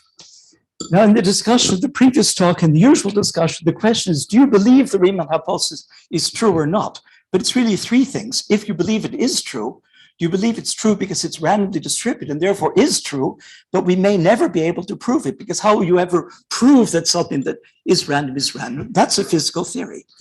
But my next example will show the fact that something does not contradict randomness. Remember, this was totally non-random. Whenever this was yes, this was yes. When this was no, this was no. Totally non-random. It had to be a theorem. It had to be provable because that couldn't happen by chance. The same thing here, even though here we don't know that it's a theorem, but we're convinced that it is. In the case of pi, we know nobody knows. So is this a theorem? Is this, first of all, a fact? Then I think any mathematician alive would say, of course it is. Nobody disputes and doubts that the digits of pi are equidistributed. If your experiment had said, no, 2/3 of the digits are 7s, then we would say, wow, that must have a reason. We have to find a proof. But all experiments showed, no, nothing unexpected happened. So is it a theorem? Well, the only possible answer is nobody knows. It's not impossible that in 100 years, somebody will prove it, that pi does have random digits, is even a normal number. I personally think, my personal opinion is it's probably unprovable. Nobody will ever prove it because I believe it's truly, truly random, even though it's a deterministic number. But it's a question of belief, of personal belief. The experiment, in any case, tells you nothing because this experiment, of course, will always succeed. So, okay, now I come to the the next example. So I'm trying to give different types of situations where different kinds of experimental evidence leads you. In the first case, we say it must be a theorem, and indeed it is. The second, it must be a theorem, but we don't know. It's still a conjecture, but we all believe it. Here, it must be true, but we have no reason at all to think it's provable. You would need a separate reason. I can't imagine one for pi, saying that something is happening non-random, which leads you to think that there could be a mechanism to prove it someday. In that case, I frankly just don't believe it. So example 4, if I could even make, there are many like this, but I'll take one. So a different example is Fermat's last theorem. So this BLT means bacon, lettuce, and tomato, but FLT means Fermat's last theorem, and not formaggio, lettuce, and tomato, as it well might. So, okay, so Fermat's last theorem. So I think you all know what it said. So the statement was actually that A to the n is not, plus B to the n is not C to the n, if A, B, and C and n are all, well, let's say positive integers and n is at least 3. So if you go back to the time before Wiles, so 25 years ago, I don't think any mathematician would doubt that this was a true statement, true meaning that it's true, that there isn't a counterexample. And the reason is very simple. It was already known at that time that it's true for all exponents up to some large thing, maybe 100,000, and also for all small a, b, and c. And so if you just assume that everything is random, you just put, a to the n is a huge number, but it's if a, b, and c are all bounded by some number m, very large, say 10 to the 1,000, then you have m cubed triples. And so each one will give you a number a to the n plus b to the n plus c to the n. In an interval of length, however, -3 roughly of length m to the n. And m to the n is way, way bigger than m cubed. And the chance that one of these triples is 0 is just 0. Or if you wish that a to the n plus b to the n coincides with some c to the n. So on the statistical ground, you would say it's overwhelmingly likely. And any sane mathematician would have said then, of course it's true. It's inconceivable that somebody will be able to give a counterexample, not just because we can't find it. There probably cannot be any counterexample. Here, the probability I once computed, it was certainly less than 10 to the minus a million at that time, that there was even one counterexample based on what we knew, assuming it was just random. But that doesn't tell you whether it's provable. Then along came Wiles, based on earlier work of Serre and Frey and Ribbett and so on, and he proved it, also with help from Taylor. And so now we know it is a theorem. But here the experimental evidence is in a sense useless. In fact, how would you do an experiment? You make thousands of triples, A, B, C, and N, and it's never equal. But of course, it's never equal. The chance each time is 10 to the minus a million. You would have to do the experiment 10 to the million times to even have a chance. So of course, you can't do it experimentally. Randomness would say this theorem is true anyway, so it may be unprovable. But that doesn't mean it was unprovable. Here it was provable, and it's been proved. Whereas for pi, it hasn't been proved and probably never will be. So those are examples in that direction. But the last 2 examples, or 3 examples, so I'll call it example 5, but there'll be, A, B, and C maybe, are in the other direction. And this is the warning. So example 5 is exactly, and especially number theory. And I'll give 3 examples, all taken from number theory. And thanks to Giuseppe's lecture, I'm really stupid. I only had to remember one thing during my lecture, which was not to erase. You might have wondered why I wrote that table so long. It was so that I would remember not to erase it. But of course I erased it. I hope you can remember all the numbers that were there. Okay, so I'm going to give you examples. And now the phenomenon is, if an experiment produces highly non-random results, like the first 2 that I gave you, where you had yes, yes, yes, yes. The microphone. What's happened? Is it off? Has it turned itself off? It seems not to be switched on. Maybe the battery is dead.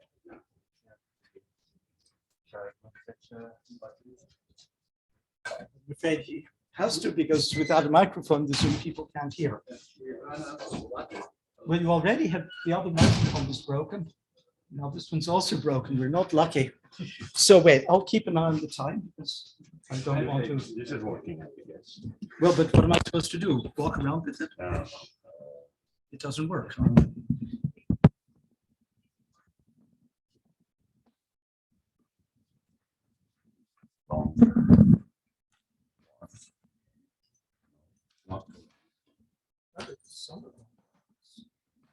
Not much. No, but one really needs a portable microphone. Well, no, I mean, I can continue here. Is it switched on? But at least it is on. Can you hear me? Okay, then I'll try to remember to be here. And if I move away, try to remind me. And I can take this albatross from off my neck. Okay, so what I'm saying here is if an experiment is highly non-random, then in the first two examples, remember we had one example, yes, yes, no, no, no, no, yes, yes. I said this is, it's also not working.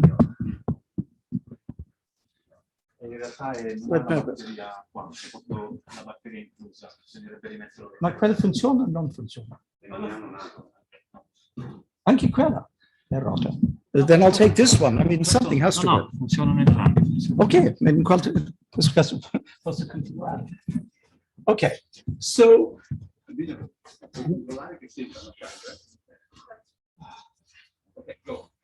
okay, it's very hard to keep the thread because they're okay. Maybe I start this sentence again. If an experiment produces highly non-random results, then in the first two examples, with the sum of the squares is P a sum of two squares, is P 4K plus 1. And then with the elliptic curves, what is the rank, what is the order, whatever it is, they were always the same. Then I argued, then surely you're convinced this cannot be a random phenomenon. It must be a theorem, it must be true. But now I want to show that it's very dangerous. If it produces highly non results, this may not, this need not imply that it's true, that alone that it's a theorem, but even that it's true. So one has to be very, very careful. And as far as I know, this doesn't happen so much in analysis or geometry, but it happens a lot, especially in number theory. So I'm going to give 3 examples of this, but I have to stay near the microphone. So I should, I can move the microphone a little and closer. So let me give 3 examples. So the first example, I hope I'm still audible on the Zoom with this microphone. I'm not too far from it.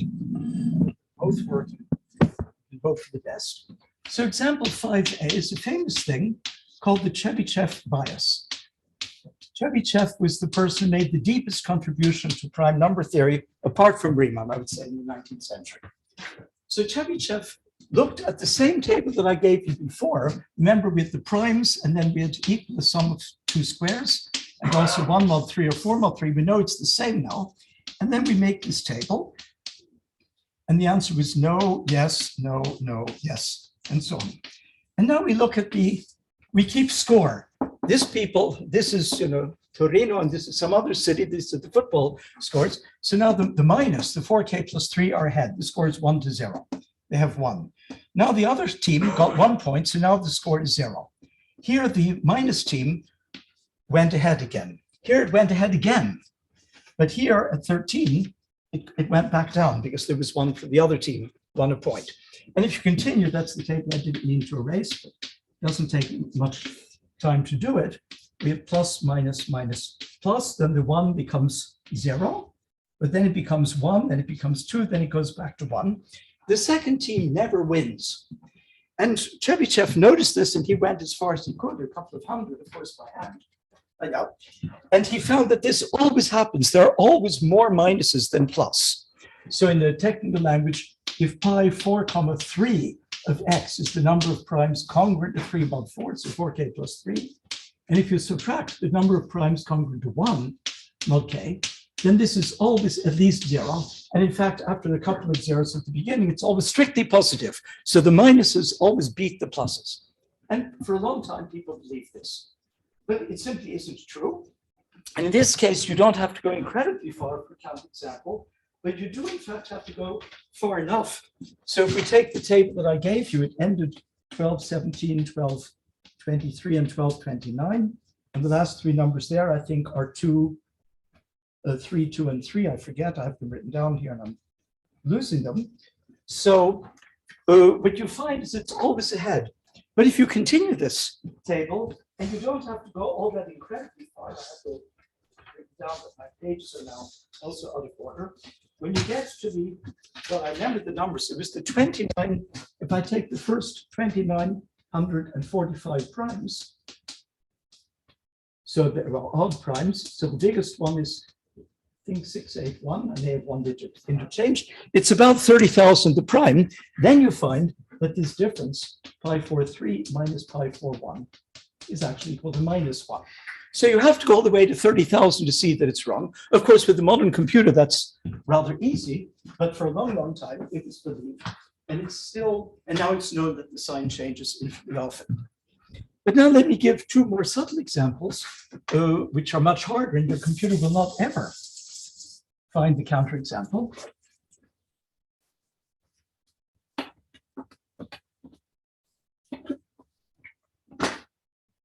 So, okay, so one of them is, I don't know which order I should do. Let me take, so 5b will be exactly the Mertens function that we heard about. So I don't even have to define for you now the Möbius function, because Giuseppe did. Mu of n is 1 if n is a product of an even number of different primes. It's -1 if it's a product of an odd number of different primes. It's 0 if it is any square factor. And Mertens was actually made in a letter that I know from Statistics to Emerito in 1885. But that was a private letter, and then Mertens, in a publication in 1897, they both conjectured that if you take the first capital N values of this, that the absolute value is always less than the square root of n. It's actually a fairly silly conjecture. If you understand more seriously what's going on, you wouldn't believe it. And as Giuseppe pointed out in the pulse, if you believe in statistical randomness, you would expect n to the 1/2 times maybe a power of at least log for sure. So you don't expect this, but this was finally only disproved quite recently, well, compared to that, in 1985, so 100 years after it was first formulated. And it's known that the first example, the proof, well, the original proof is less precise, but we now know that there is an example that goes wrong. It's less than 10 to the 10 to the 40. Now, I assure you, whatever happens to computers in the next 20 years, in the next 20,000 years, we will never be able to take all the numbers up to 10 to the 10 to the 40. The universe isn't big enough to even write them down. And it's, by the way, the first counterexample is now also known, I think, to be bigger than 10 to the 19. So maybe someday computers will find a counterexample. They certainly haven't yet. We know that it's false, that it's eventually false.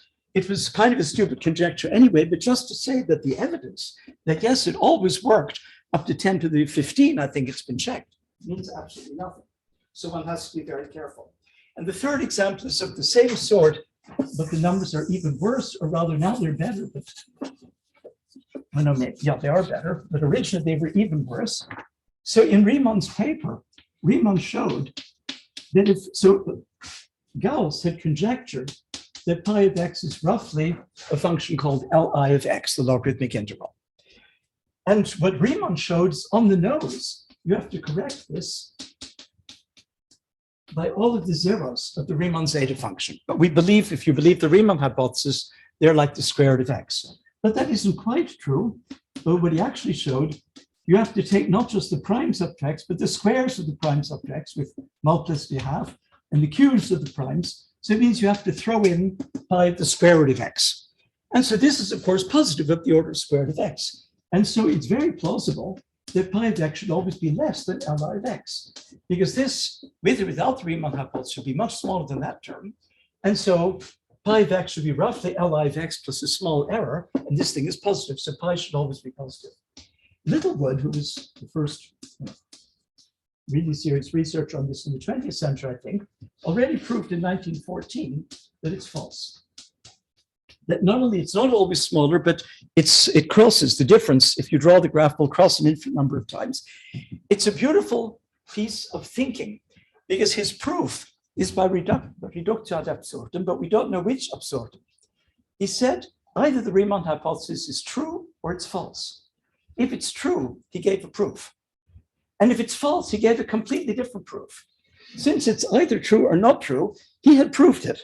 But nobody knows which of his proofs is the necessary proof and which is the one that you could throw into the waste paper basket. It's really crazy. We still don't know today. But he did prove it. But then he had a student who was certainly not a great mathematician like himself, called Skews, as witnessed by the fact that Skews worked on this for the next 40 years. Skews, he said, my proof could be made effective. Can you please tell me by what point we know that it's false? So by what point is there a countercept? Now I have to look at the numbers. I may be out of the range of the mics, so I'll put it here. Skews in 1933 proved that if the Riemann hypothesis is true, then there exists a counterexample. So the theorem is false, this estimate less than, and this number became very famous as the Skews number, the biggest number that anybody had ever written down for any reason rather than just having fun writing down large numbers. It was 10 to the 10 to the 10 to the 34.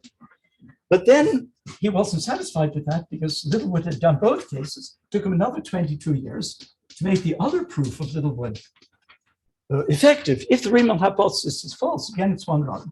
Then there's a counterexample, and now it's less than 10 to the 10 to the 10 to the 964. So it's even a lot bigger. So these numbers will never be reached. That's guaranteed. However, they don't have to be.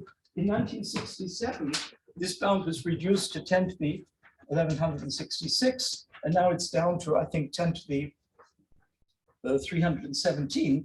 So we now know that there is a counterexample with at most 320 digits. We also know there isn't one below 10 to the 19, and probably none until about 10 to the 30 or 40. So these are to show you that even if the experimental evidence, I should say here, seems to be absolutely overwhelming, it does not mean that you can make conclusions.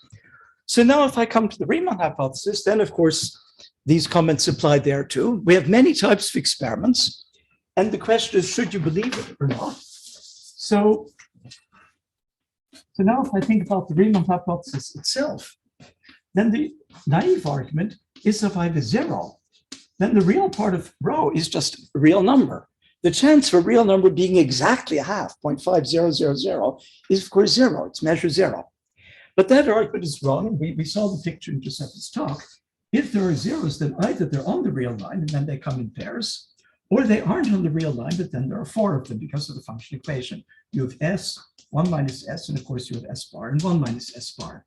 So therefore, the question of being real or not real is not a closed condition. If I take a random real number, the probability that it's exactly zero or exactly half is zero.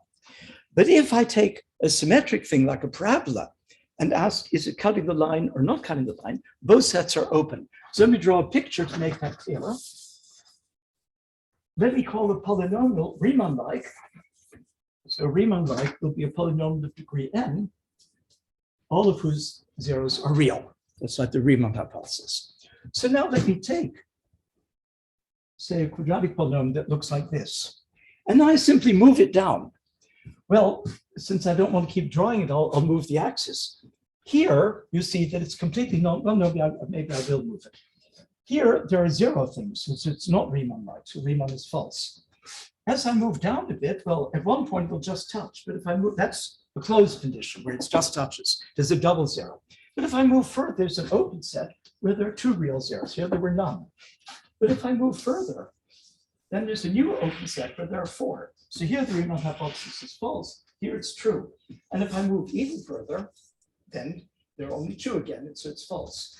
So you see that it's not a question of measure zero. It's not a closed condition. It's an open condition. You move a little bit, then counterexamples will still be counterexamples, and examples will still be examples. Nothing changes under small deformations. And therefore, the completely naive argument, even 1 0, or actually Riemann had actually found 3, although he didn't tell anybody. He's discovered 70 years later by Ziegel. Even if you calculate several, that doesn't mean it's overwhelmingly likely. Riemann actually claimed that he had more information, that he could show that many of this, even said most of the zeros are on the line. I don't know if he meant that or misspoke. Certainly, we don't know such a theorem today, and he gave no indication of the proof. So that's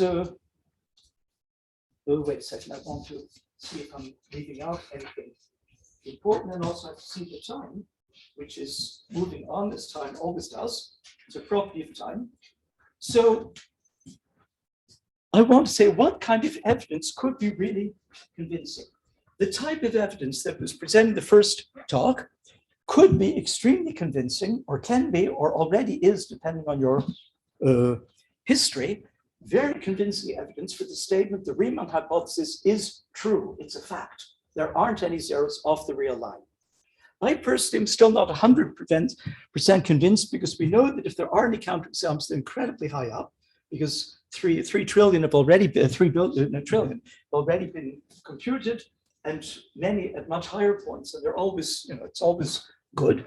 So if there is a counterexample sufficiently high up, I'm still not convinced that they would show up in even these very sophisticated statistical experiments. But at best, such an experiment can tell us, yes, it's a theory that we accept in the sense of physics. We know it's true. But the question for a mathematician isn't just, is it true, but is it proven? Is it a theorem? And so for that, such a test, if anything, is suggesting no, because it's like my digits of pi. It's just true for random reasons. You can't expect to prove it. So let me tell you a beautiful thing that's 100% convincing, but there's only one small problem with it. I think I dreamed it. So the story, if you know this beautiful book, translated also into Italian to all European languages, The Music of the Primes by Marquis de Sautoy.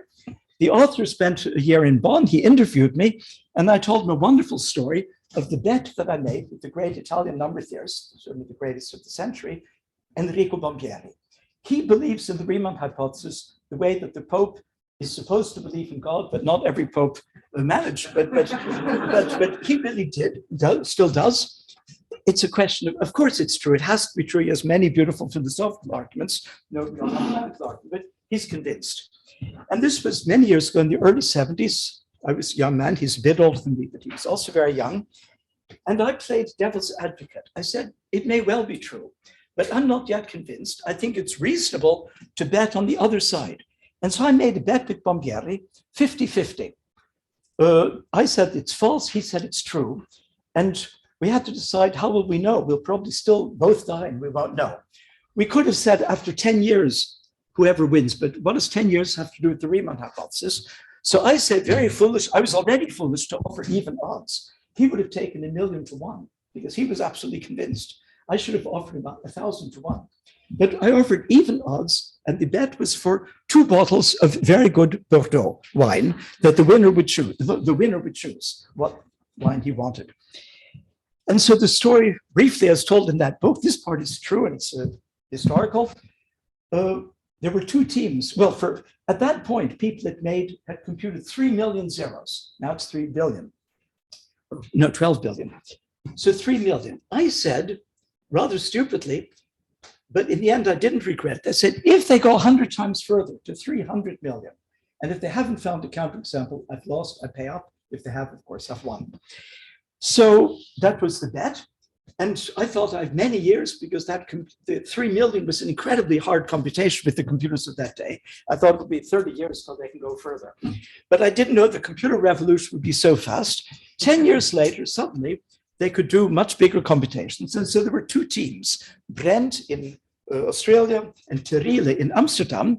And they first worked independently, then together they went to 80 million, then they went to 200 million, and they published a preprint saying the first 200 million zeros are okay.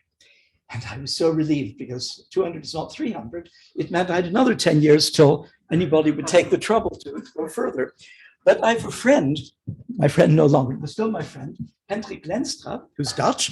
And so he knew Terile and he said, why do you guys stop at 200 million? Go to 300 million, Don will lose his bet. And so they calculated another 100 million. And I told the story to Sautoy. It cost 1,000 hours of CPU time. And at that time, the official cost was $700. So those 2 bottles of Bordeaux, of course, I lost. Cost $700,000. And Bombieri, he said I could choose, which was very generous. He's a wine connoisseur, so he let me choose. That was nice, but not. And he split one with me. So I have drunk half of a $350,000 bottle of wine. Okay, that was the anecdote which is in the book. But the rest, I explained to de Sotoy why you have to believe it. I showed him a wonderful picture, but this was over coffee on a napkin. He put this picture in his book. He never asked me, I think he once asked me to give a source. I don't remember. I said, where I saw this. I told the story. And the story I'll tell you in a second. And then I got an email from Odlisko, who was a good friend of mine. And he said, this story you tell is fantastic. Please give me the reference. What is this function? And I said, you're the expert. You must know. I just told my friend what I knew. And so in the end, I tried everywhere. It's not in the book, of course, because so I never knew it. Just told the story. But at the end, I had to decide that I must have dreamed it, because this seems not to be anywhere. So let me tell you the story. It's a beautiful story. And I think I'll have to finish with that and skip the little things I was going to tell at the end about the results of mine. So the idea is this. Remember, I told you that the primes and the zeros are in a kind of duality. So that means that you have many functions that look roughly like this. There's a main term, like in the prime number theory, it might be log x. And so that goes smoothly to infinity. Then you have these other terms, Li of x to the rho. But each one is a simple sine curve with very small amplitude. So at the beginning, you have tiny oscillations and you don't see it. If you could just draw it, let's up to 10 to the 4th, you've seen absolutely nothing. The curve is just the main term. But if you go to 10 to the 5th, you can already see, at least in my dream, with the naked eye, that it's wobbling a little. And the point is there are many, many terms. Each one is like an oscillatory term, like a sine term. But of course, if you have many independent sine functions, they may happen to get in phase. Very, very, very rarely. But occasionally they will all be at a peak at the same time. And then the sound will be very loud and then very soft. And so indeed, by the time you get to 10 to the 6th, you find that there are oscillations which you can only see with the naked eye, but they're quite big ones, like of the order of 20 or 30%. And that's when you say, aha, now I can make a bet with Pompieri. Because here, there was no point after 100,000. It sounds like a lot. 100,000 zeros, they're all on the line. But it means nothing. I didn't tell you this function, which I don't know what it is, however, has the property, if it ever crosses the axis, then you're in trouble. That implies the existence of a counterexample to the Riemann hypothesis. So now, in what I told them, by the time you get to 3 times 10 to the 6, there were several times when it dipped down very seriously, like 60, 70% of the way to 0, so you're already in trouble. In the top direction, not tall enough, it sometimes went up by more than 100%. These are random, plus or minus. So if it could go to more than 100% more, why can't it go to more than 100% less? So at this point, you can say, aha, now's the time to make a bet. But then, according to what I told Sotoy, when you went up to 300 million, which is where the bet was, then there have been many cases where it went up even to 10 times the thing, but in the down direction, sometimes it came down very close, and sometimes it even came down so close, like going with, a jet plane going towards the floor, and just before it's about to crash, then it screams on the brakes. Actually, jet planes don't have brakes. And then it makes a 90-degree turn, and then it goes back up. This is not random behavior. And I said, this shows that this could have been random. So the first million zeros could have been it's fluctuating. Wait long enough, it will cross. You have to wait long enough, give it a chance. But now it had 100 chances, and it never happened. This is 100% convincing. Therefore, with this, we now believe, we must believe, we have no choice, even as mathematicians, just experimentally, we must believe that the Riemann hypothesis is not just true, it's a theorem. We don't know how to prove it, but there has to be a mechanism, because this is not a random phenomenon. If it were random, it would dip down as much below as it does above. But as I already told you, the sad point of this story, it's a wonderful story, it's 100% convincing. Ma è sognato, I dreamed it, or I dreamt it. And we have no idea, I don't know if there is such a function. It's very possible. So this story, or something very similar, may be true. And that would be a way that you could be completely convinced of the truth of this on the basis of experimental evidence, even if you don't have a proof, not just that it's true, but that it must be provable. So I think I'll end with that and leave out and forth.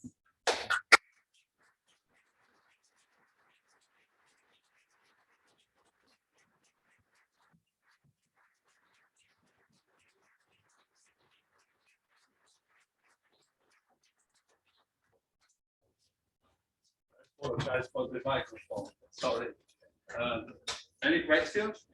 Actually, I'm okay on time. We had a 5-minute break. So if somebody wants to be really nice and ask for one of the two of the things I would have said, you can ask. But you don't have to, but I'm just giving you a hint. So you want to make a question to yourself? No. No, I'm just saying if people want to ask a very friendly question, there's an obvious choice. But of course, you don't have to. And actually, I'd rather have a question on what I said. To be honest, those things, if you come afterwards, I can show if somebody's interested. There were one or two quite tricky things, but they're not at all on the subject of weighing evidence, conjectures, and so on. So please. I would be curious about the other things. I didn't say I would pay you for saying that. Okay, maybe I'll pick one of them, because I mentioned the Italian mathematician Bombieri, who's like the giant in the field of analytic number theory, and certainly the person with the deepest understanding of the Riemann hypothesis. And the paper I'm now going to say a few words about, he liked very much. And he thought it was an important step forward, and even wrote that in a referee's report, very unusual. It was a signed referee's report the next day after we submitted the paper, saying this is a kind of a breakthrough, it's wonderful. And the joke here is, I know much less about it than he does, but I think he's wrong. I think it's not a breakthrough. It's a nice, acute result, but not at all important. But I'll tell you briefly what it says, because it's also about weighing evidence a little bit, and also a statistical aspect, and the other two I won't mention at all. So the statement is this: remember that the Riemann zeta function, if you multiply it as Riemann found, well, it doesn't really matter. If you multiply by the right thing, and I think you have to put still 1 minus, well, this is psi, I forget, you have to maybe put 1 minus s squared over 1 minus 4s squared. If you take, there's this function psi s, which is now shifted around so that I looked at the function psi of half plus z squared. So now somehow I've moved the axis around, we're looking at the integers. And if you expand this thing, it's called a power series expansion, gamma n z, it's an even function by the function equation. The definitions don't matter at all. You make a sequence of coefficients, gamma 0, gamma 1, gamma 2, you can compute to very high precision. And Polya, I don't have the year in front of me, I think around 1920, so 100 years ago, Polya discovered using earlier work of Jensen on such polynomials. So if every polynomial, and now I'm going to make a polynomial of degree d, but I'm going to make infinitely many of them, and so I'll tell you what they are. The nth polynomial, it's going to be a polynomial degree d, so d is the degree, and what you'll take here is d over j times x to the j. So it's a polynomial with binomial coefficients. That, of course, would just be times x to the j. That would be just 1 plus x. But now we put in the coefficients gamma of n plus 1 up to gamma of n plus d. So we weight this polynomial with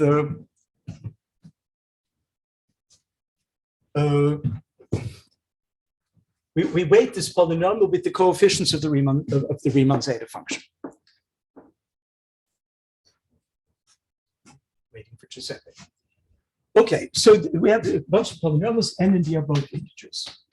And Polya proved if every polynomial PD is Riemann-like, remember I told you it's called hyperbolic, let's call it Riemann-like. Remember, Riemann-like meant if it's a polynomial degree d, then it has, sorry if this didn't belong, it has d real zeros. All the zeros are real. And he showed if this is true for all d, then that implies the Riemann hypothesis. So many people have tried to prove this.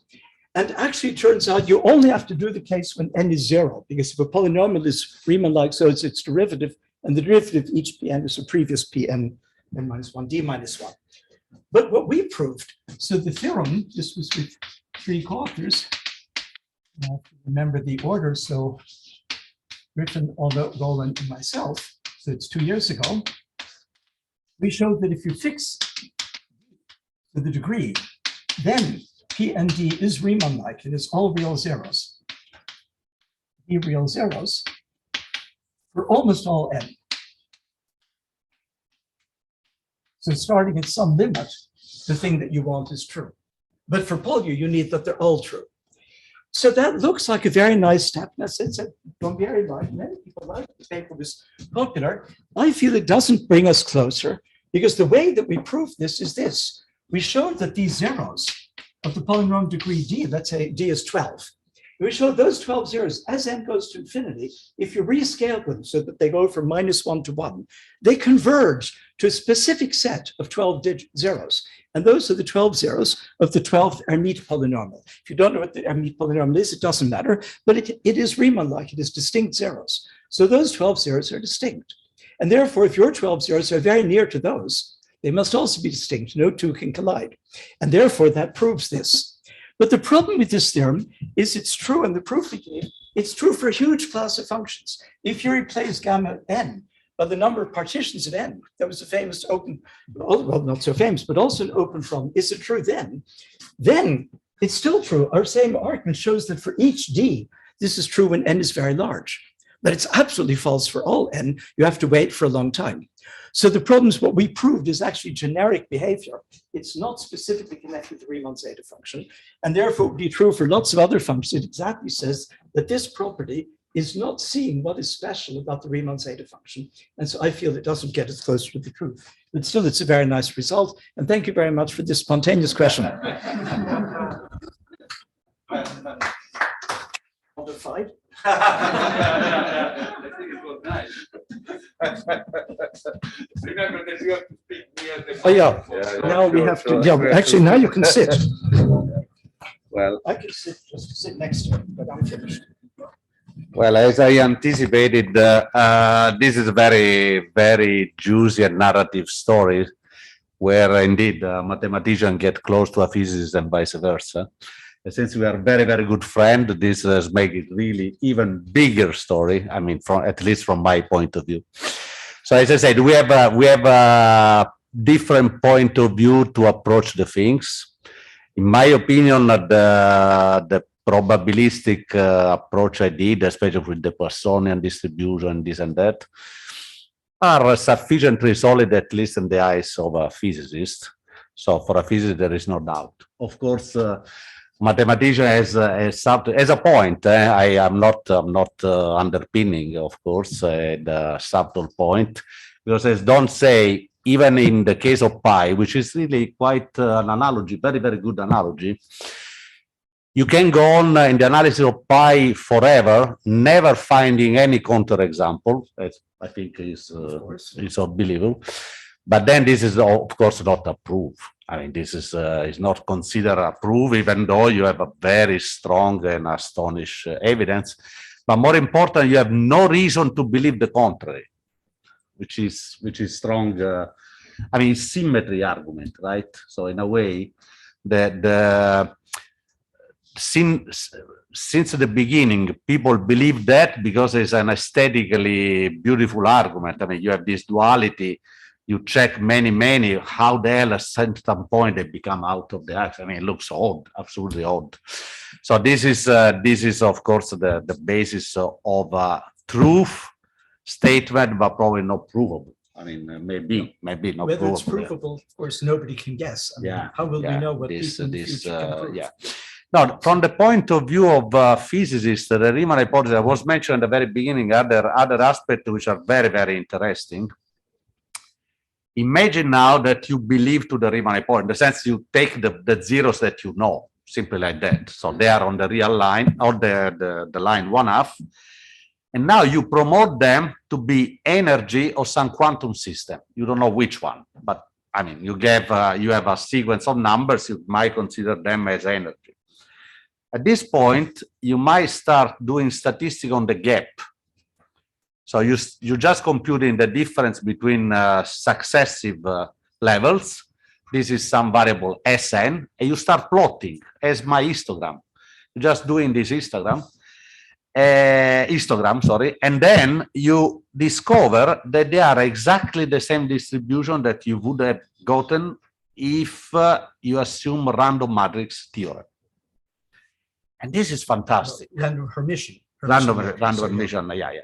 And this is fantastic because once again, show that this number has, of course, some determinism. You remember my tension between determinism and randomness. the function is given, it's defined on the prime. You cannot fake on the prime are the prime. But nevertheless, present some random aspect which are really intriguing, really intriguing. And so this aspect of the story, namely looking at zero now along the line, which is not a proof of the Riemann hypothesis because you are taking, how to say, the data is there, somehow provide a different insight on the function itself. And then there is a mathematical correspondence, which is the Vinograd theorem. Namely, I found extremely extraordinary. I think it's maybe I have the wrong number. I think Mark was making gestures that we should. Yeah, we definitely. I mean, it's a very nice debate, but I just make one and then I shut up forever. This question goes back since a long time, right? I mean, a mathematician and a physicist goes back to Plato and Aristotle. What do they think it is a truth, right? Yes, and often it was the same person, like It's the same Newton and Newton. Yes, exactly. So we can have this debate for hours. For sure, yes. So let me just mention this and then I close. So imagine you take a function, a real function, arbitrary as you like, as far as it do not have zeros. So it's a technical point. Now, theorem, if you have the Riemann function computed here along the line, imagine that you start spanning this, the value here. Moving this, at a certain point, there is a perfect match with any function you like. So Riemann function is a universal function, able to reproduce any function you like. Any. Amazing. Absolutely amazing. So with that, probably we can close. And, Thank you. We thank you very much, speaker, and it was a very nice afternoon, I think. Thank you very much.